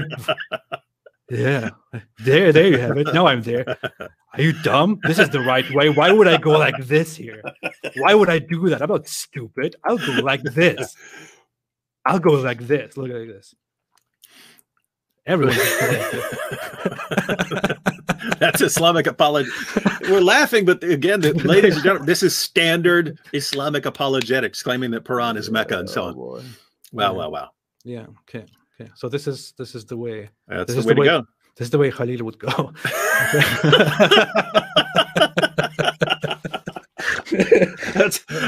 that's how this guy must be fun. This guy must be fun to take a trip with. So notice if he's like, hey, I'm in New Jersey. I want to go to New York. I know. Let me drive to California first. And then I'll come back and go to New York. Oh boy! And guys, notice it would be what I just said. If you were in New Jersey, which in case you from a different place you don't know, New Jersey's right beside New York. And the dividing line between New Jersey and New York City is there's a river there, right? So you just cross a bridge. The idea that you would, in order to get from New Jersey to New York City, you would drive across, 3,000 miles across the United States of America and then drive back. It would be way, way easier to do that than to walk to Mecca. Or even to ride a camel or something. Yeah. So go down there by walking or by camel and then go all the way 1,000 miles back over to Egypt. It would be way easier to take my California route, right? Yeah. So that's what Khalil is saying. He's saying the stupidest route you could imagine driving today, multiply it by 100, and that's how dumb these guys were in the ancient world. Yeah, Judas Priest here said, I don't think AP will be invited to the next Hamza's Last Den show. I hope they invite me back. I hope they let me back in there. I have a lot more stuff to say. I don't know. It's just yeah, you know to be cool. Because I understand it's their it's their show and so on. Yeah, just the situation where you say, okay, give me a certain number of minutes to raise an objection. Mm-hmm. Whether it's 3 minutes or 5 minutes, let me raise my objection, explain my objection, and you guys go ahead and answer it. We don't need to argue. We don't need to argue. And so people will have, as long as I get to flesh out my objection a little bit, and you guys respond to it, great. People have heard both sides of the story. Something like that. Yeah, that'd be cool. Yeah, I would like to ask quotations questions. About scholars. Brian, you bring quotations. Okay. You want to do that? No. The vast majority of biblical scholars will never. Is this a lie? The vast majority of biblical scholars will never. Yes, it's a lie. Agree that Mecca is. You keep making claims, making claims about Quran. This is very obvious. So, no, it's not. I keep saying these things. Okay, sure. Here. One example. You keep saying these things. You keep saying that the vast majority of scholars would never say that Becca is Mecca. Yeah, you keep saying something that is obviously and indisputably true. You keep saying aggressive greed. And it's true even according to what Khalil has said. He said, "Hey, I could if I could give you all these scholars to say they don't know what Becca is. Well, if they don't know what Becca is, they obviously don't believe it's Mecca, right?" Well, you're so wishy-washy. Can you be kind of definitive? Are you guys trying to say that it is absurd to claim that the vast majority of scholars do not agree that Becca is Mecca? So can you answer that question? Can you answer that question? I'm going to answer you right now. Look. Can you answer that question, please? I'm trying to. I've studied this subject matter. Now, with all respect, you really haven't. You've probably heard some things. Can you please respond to the question that I just asked? Just be patient. Be patient. You're not answering the question. I've already answered the question that I've asked. I'm trying. Give me a chance. Relax. It's okay. We're having a conversation. Sure. All he has to say is no. Look, I've studied subject matter, and I can tell you right now, and I'm making this statement right now. That's unanimously all scholars agree about one thing. They don't know what Becca is. No, that's false. Excuse me, that is false. Yeah. Even if most scholars agree on that, this is not unanimous all scholars. There are different interpretations on what it is. Even this is false. But notice, what he just said agrees with you. You're saying scholars would not say that, the vast majority of scholars would not say it's Mecca. And he's saying it's virtually unanimous. No one knows what it is. Okay, well then they obviously wouldn't say it was Mecca. So why are you disagreeing with me? It is so hard for him to just agree with me for once. Yeah, it's hard for him to just say, yes, you're right about that. Okay. It's like anything you say, I have to disagree with you, even if we're saying the exact same thing. I still have to disagree with you because of who you are. He said something very strange. You don't know. I want to go back to the other thing, but we know exactly where Becca is. Okay, was it my question? I can give you a listen to me. I can give you a quotation right now of 30. Was that my question? Because that's not what I asserted. What you objected to, because what I brought up was that the vast majority of scholars will never agree that Becca is in Mecca. That is not the conclusion that they come to. Is that false? Is that an absurd claim to make? Do you agree that the opposite is true? So there are rabbis that agree. First of all, I don't know if you know this. The Samaritans. That was not my question. My question was: is it absurd to claim that the vast majority of biblical scholars will? No. That's a fallacious argument. That's what the argument was. Look at Asadullah there. That's a fallacious argument. Oh, that's a fallacious argument. Look at Asadullah. That's what the argument was. I think he's praying. You're saying the opposite of what I'm saying in another way. What does that mean? Look at my face. Look, I'm telling you right now that they don't. What is this guy talking about? You're just saying the opposite of what I'm saying in a different way. Why don't you just answer the question? What is fallacious about it? I mean, these guys are really a different world. I have no idea. But yeah, he basically confirms that the vast majority, or unanimously, he even took it further than I did, and he said unanimously they don't know where it is. But hey, I know. No scholar knows where it is, but you know what? I know where it is. It's Mecca. That's what he does here. I know that the valley of Bakha is Mecca. And a rabbi, his name is Samuel. All right, wrote a book about this. So there are plenty of evidence out there. Just because you don't have access to them doesn't mean it's not there. Now I'm talking about a sanctuary, a place called House of God, in a place called Becca that is not in Jerusalem. False. We have just proven that it's false. It doesn't say anything like that anywhere. Where David had fled. It doesn't say anywhere that David fled to a place called Valley of Becca with a temple. It doesn't say that anywhere. It doesn't even mention David. It doesn't mention him. And when it mentions David fleeing somewhere, it mentions people going through a valley to get to Zion. Yeah. And it mentions David in a completely disconnected fashion going to the Philistines. What he's doing here, he's just taking completely different, disconnected things that have nothing to do with each other from the Bible, putting them together to build himself a narrative that will prove Islam true. And guys, do you know why he's doing that as his method? Because he has to. Yeah. The only other alternative is like Asadullah's. You could be Asadullah's approach. You could just say, we don't expect anyone to pay attention to it. or it could be Hamza's approach. I don't believe the Bible anyway, so who cares whether it's mentioned in there? Notice the result is all the same. There is no actual evidence. So if you want to pretend that there's evidence, you have to rely on deception. Yeah. From Shoal, from Sawal. Now, what is this place that we're asking about? What is your evidence that this Becca that you're talking about around Jerusalem had a sanctuary? What is this sanctuary called Beit El? So, let me read the part. I mean, Psalms 84:5. Blessed are those whose strength is in you, whose hearts are set on pilgrimage. As they pass through the valley of Baca, they make it a place of springs. The autumn rains also cover it with pools. Yeah, basically what we sound like a place called Baca, the valley of Cry. This is all false because it's translated as. Look at it. Look at it. It's giving you an indication of a place called Baca, right? You know, falsely, a lot of people try to translate it as the valley of weeping, the valley of cry. This is all false because why is it false? There's a noun. It says ha baka. There's a definite article ha, which is like ton or ho in Greek, and then baka. So it's a noun of a place that has a sanctuary. It's been there forever, and there is a well there. Say valley of weeping. Valley of weeping. Does he think that's an adjective there? Does he think that's a verb there? What does he think is going on there?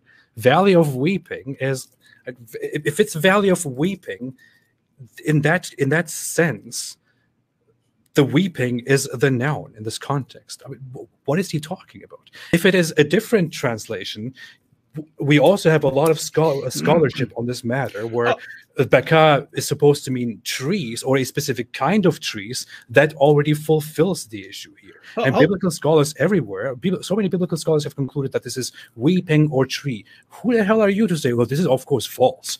I mean, hold on. Could you go back to Psalm 84? Yep. Do you still have that? I do. I just have the ESV here. I just want to see what this one says. Let's look at this. How lovely are your dwelling places, Lord of armies. My soul longed and even yearned for the courtyards of the Lord. My heart and my flesh sing for joy to the living God. My King and my God, blessed are those, blessed are those. So he's singing here, and I'd be interested in looking up a couple different translations to see which one's the literal one. Verse 4 in the ESV says, blessed are those who dwell in your house, ever singing your praise. Oh. So that wouldn't make any sense within the, yeah. Are people forever inside the Kaaba singing? Are people inside the Kaaba singing praises? Does that make sense? Yeah. I see what you mean. This is the New American Standard. I'll check out. We can do that. I'll switch to the NIV here. Let me see.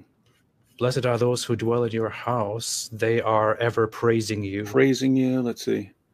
Okay, so that's NIV. I'm just wondering. I'm wondering if the praising there refers to a kind of singing. Because I don't know. It starts off with him singing. In King James Version, it says, "Blessed are they that dwell in thy house; they will be still praising you." So, yeah, interesting. Yeah. I don't know. I think we have pretty much made our point today, David. Yeah. If you have the Bible there, could you go to just because we said we would? Could you go to Genesis 22? Oh yeah, I totally forgot about that. Genesis 22, you said? Yeah. Genesis 22. You see how I'm easily handling Bible Gateway? That's because I'm very familiar with this because I'm a secret Christian. And yeah, I don't know if we lost. What was his name? I put a note down here. Chad Norman said Genesis 22, 5-8, Kaaba and the Bible. Everyone go read it. So 22, 5-8. Let's look at 5-8. Then Abraham said to his young men, "Stay here with the donkey, and I and the boy will go over there. We will worship and return to you." And Abraham took the wood for the burnt offering and laid it on his son Isaac, and he took his hand in the fire and the knife. So the two of them walked together. Isaac spoke to his father Abraham and said, "My father." And he said, "Here I am, my son." And he said, "Look, the fire and the wood, but where is the lamb for the burnt offering?" Abraham said, God will provide God will provide for himself the lamb for the burnt offering, my son. So the two of them walk together. So this is supposedly the building of the Kaaba.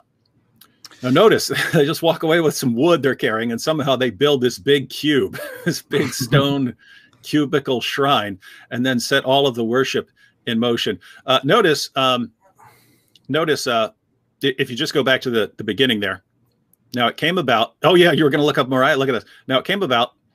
Yeah, it says he's on the mountains of Moriah. No, you don't need to. You don't need to go anywhere. Okay. The Bible will show where that is. Oh, will it? Yeah. So notice at the beginning here. Now it came about after these things that God tested Abraham and said to him, Abraham, and he said, here I am. Then he said, take now your son, your only son, whom you love, Isaac, and go to the land of Moriah and offer him there as a burnt offering on one of the mountains of which I will tell you. So he's going to the mountains of Moriah. Now go to 1 Chronicles. Yes, sir. 1 Chronicles. Where's 1 Chronicles? No, Second Chronicles 3. Scroll down. You see it right there. Okay, 3. 2 Chronicles 3.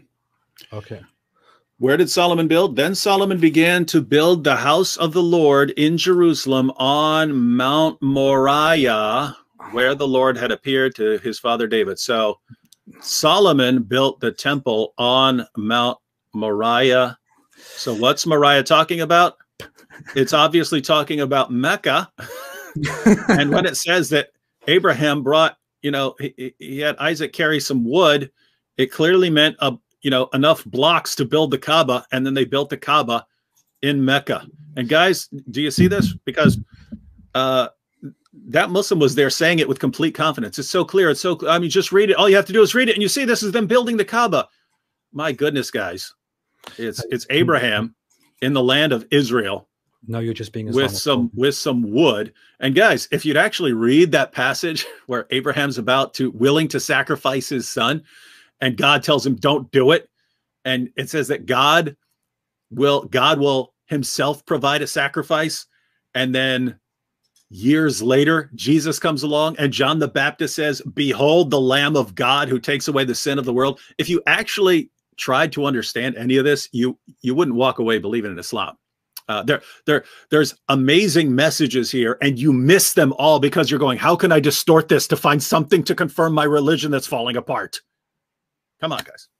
And then he went from. If you actually believe that God has delivered revelations in this world, you should be a bit more respectful with the text. And then he went back from Mecca to Beersheba, which is, of course, it's Medina, which is, of course, over here. What is wrong with Google Maps, man? Yeah, it's somewhere in Israel. Of course, he went back from Mecca all the way to Israel because he just wanted to, and all that. I actually made a thing to this. He also talked. I briefly want to mention this. I did this 2 years ago. I said I made this old video in which I can't speak proper English, and in which I was basically talking about how Abraham was building the altars, because according to the Bible, he built those 4 altars. Mm-hmm. And the Muslim claim is also that he built one of them in Mecca. In fact, that's what they said during the conversation as well. And he is believed to have built the altar of praise in Shechem, which is here. It's even mentioned that the Canaanites were there, who did live in this region. The second altar is the altar of prayer, built in Bethel, which is located to the north of Jerusalem. Okay. I have to add one thing here. Speaking of Bethel, Khalil keeps mentioning through the conversation that the Bible speaks of a place called Bethel, although he puts that into Psalms 84, where it doesn't belong and where it never appears. He thinks that Bethel is in there in that text, and that Bethel sounds similar to house of God, Beit El in Arabic, and that this may only refer to the Kaaba in Mecca. That's what he says. But where is Bethel in the Bible? Where is Bethel historically known to be? Is there anything here where we can search for words on this page? Do you know a specific reference where that was, David? Did I make a note for that? I don't know. I didn't really plan for that. I didn't think about. Oh, I think I even made a note here. Genesis. Wait a minute. No, I'm just talking to myself. Genesis 12. Genesis 12. Now the Lord said to Abraham, go from your country and from your relatives and from your father's house to the land which I will show you, and I will make you into a great nation, and I will bless you and make your name great, and you shall be a blessing. And I will bless to those who bless you, and I will bless those who bless you. And the one who curses you I will curse, and in you all the families of the earth will be blessed. So Abraham went away as the Lord had spoken. Abraham took his wife Sarai. Where is Bethel mentioned here? There's somewhere Bethel. Okay, here it is. Abraham passed through the land as far as the site of Shechem, which is in Israel. The land of Canaan, the land of Shechem, Oak of Moreh. Now the Canaanites were in the land at that time, so they were living there, and it's known that they were living there around Israel. And the Lord appeared to Abraham and said, "To your descendants I will give this land." So he built an altar there to the Lord who had appeared to him. So that's where he built an altar. Then he proceeded from there to the mountain on the east of Bethel, and pitched his tent with Bethel on the west and Ai on the east. So where is he still? He's still up there in this area. According to the Bible, according to the biblical narrative, which these guys, not me, these Muslim apologists, these guys try to use as evidence that the Kaaba does indeed appear in the Bible. According to the biblical narrative, this is approximately where Abraham builds the altars. This is where he is the entire time. This is where that place named Bethel is. This is where the desert of Paran is thought to be. Hey, AP. Could you trace the route when Abraham and his followers decided to walk out with Isaac for the sacrifice? You want me to do that? No, you don't need to draw it out. Just do it with your mouse there. Okay, I'll do it. So God says go to Mount Moriah. Okay. It's right over there. But what's the route you're going to take, Abraham? I'll go down here. I'll build the Kaaba while I'm here, and then and back. Yeah, and then he goes to Bethel, and then he's like, is this Bethel? I think this must be Bethel. I'll just build it here, but I'll go up there. This is Bethel. And then he builds it somewhere else, and he goes, this is the Islamic mind. I'm sorry, this is Muslim apologetics. And they love it, man. Their followers absolutely love it. The more they lie, the more they love it. Yeah. Biblical narratives, biblical occurrences, biblical narratives of Abraham put him here. If you look at all the locations mentioned, all the geographical qualities and regions mentioned, this is where Abraham spends his journey. This is where Abraham spends his journey, in this big circle, and mostly in this little circle here. But what does Islam do? And what do Muslim apologists do? They say, no, not here. It all took place right here. Right here, and we have no clue why all the Jewish stuff took place here, and why the Jews they established their history based on Abrahamic history over here. That is all false. That's all made by Islamophobic Jews. It all actually took place right down here. That is how stupid it is. And if all the evidence we have tells us that this had nothing to do with Mecca, well, absence of evidence is not evidence of absence. Oh boy, you got it. Bingo. Okay, I think we made our point, David. I think we have very much destroyed it today. We have destroyed the Kaaba. Although we should make shorter videos on individual points. Yeah. Like something just on Psalm 84, just on Isaiah 60, things like that. So that quick references for people. I actually started looking up some scholars, since I thought, hey, since these guys are so arrogantly trying to appeal to authority and bring out like some guy who apparently converted to Islam in Muhammad's time, I thought, hey, why not just look for a comprehensive list of Christian and Jewish scholars of the text, and to go to them and ask them if it is true that the Valley of Baqa is most likely Mecca, and they're all going to agree. They're all going to agree. So I'll probably work on that. But I'm also working on different videos on this whole topic here, and also on how the Kaaba itself entirely disproves Islam. So that will all come. But today, guys, I mean seriously, Tell me if I missed something. Tell me if you want to add something. Tell me if I did something terribly wrong here. Tell me if we did something terribly bad here, something very wrong here.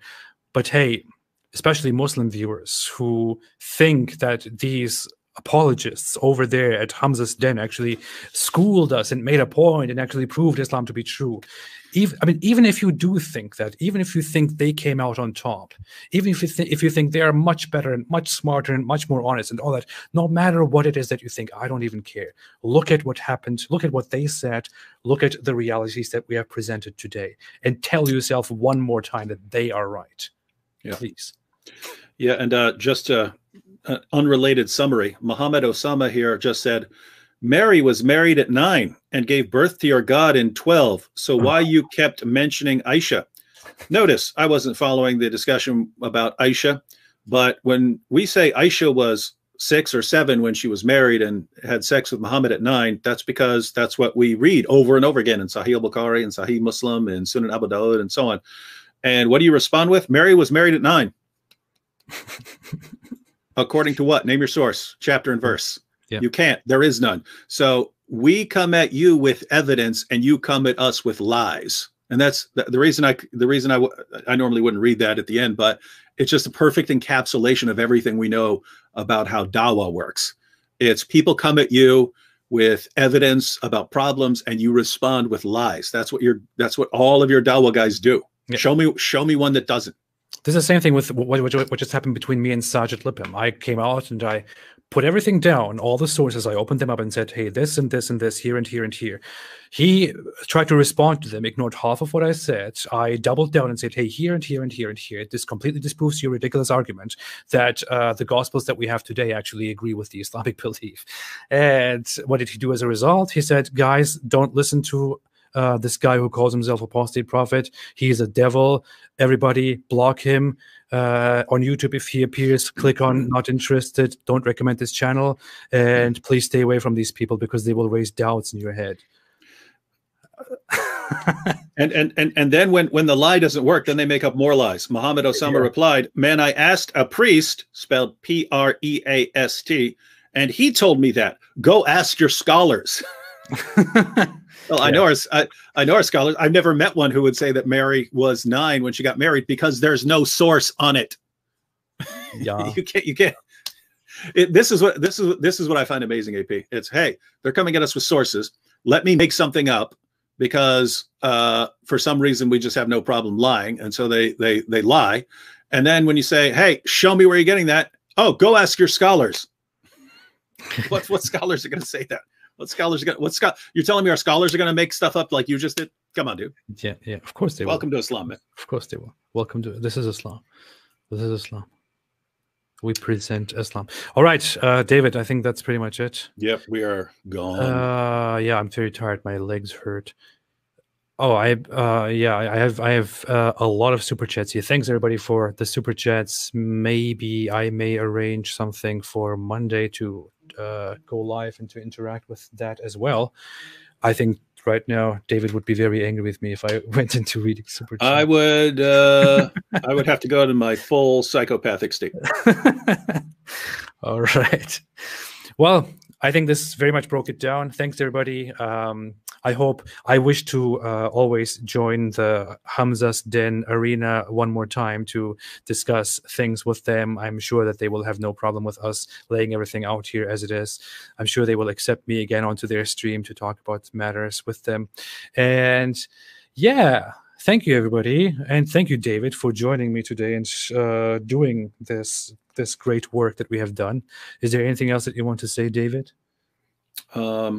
Just stay away from Islam. How can you say that? It's Islamophobic.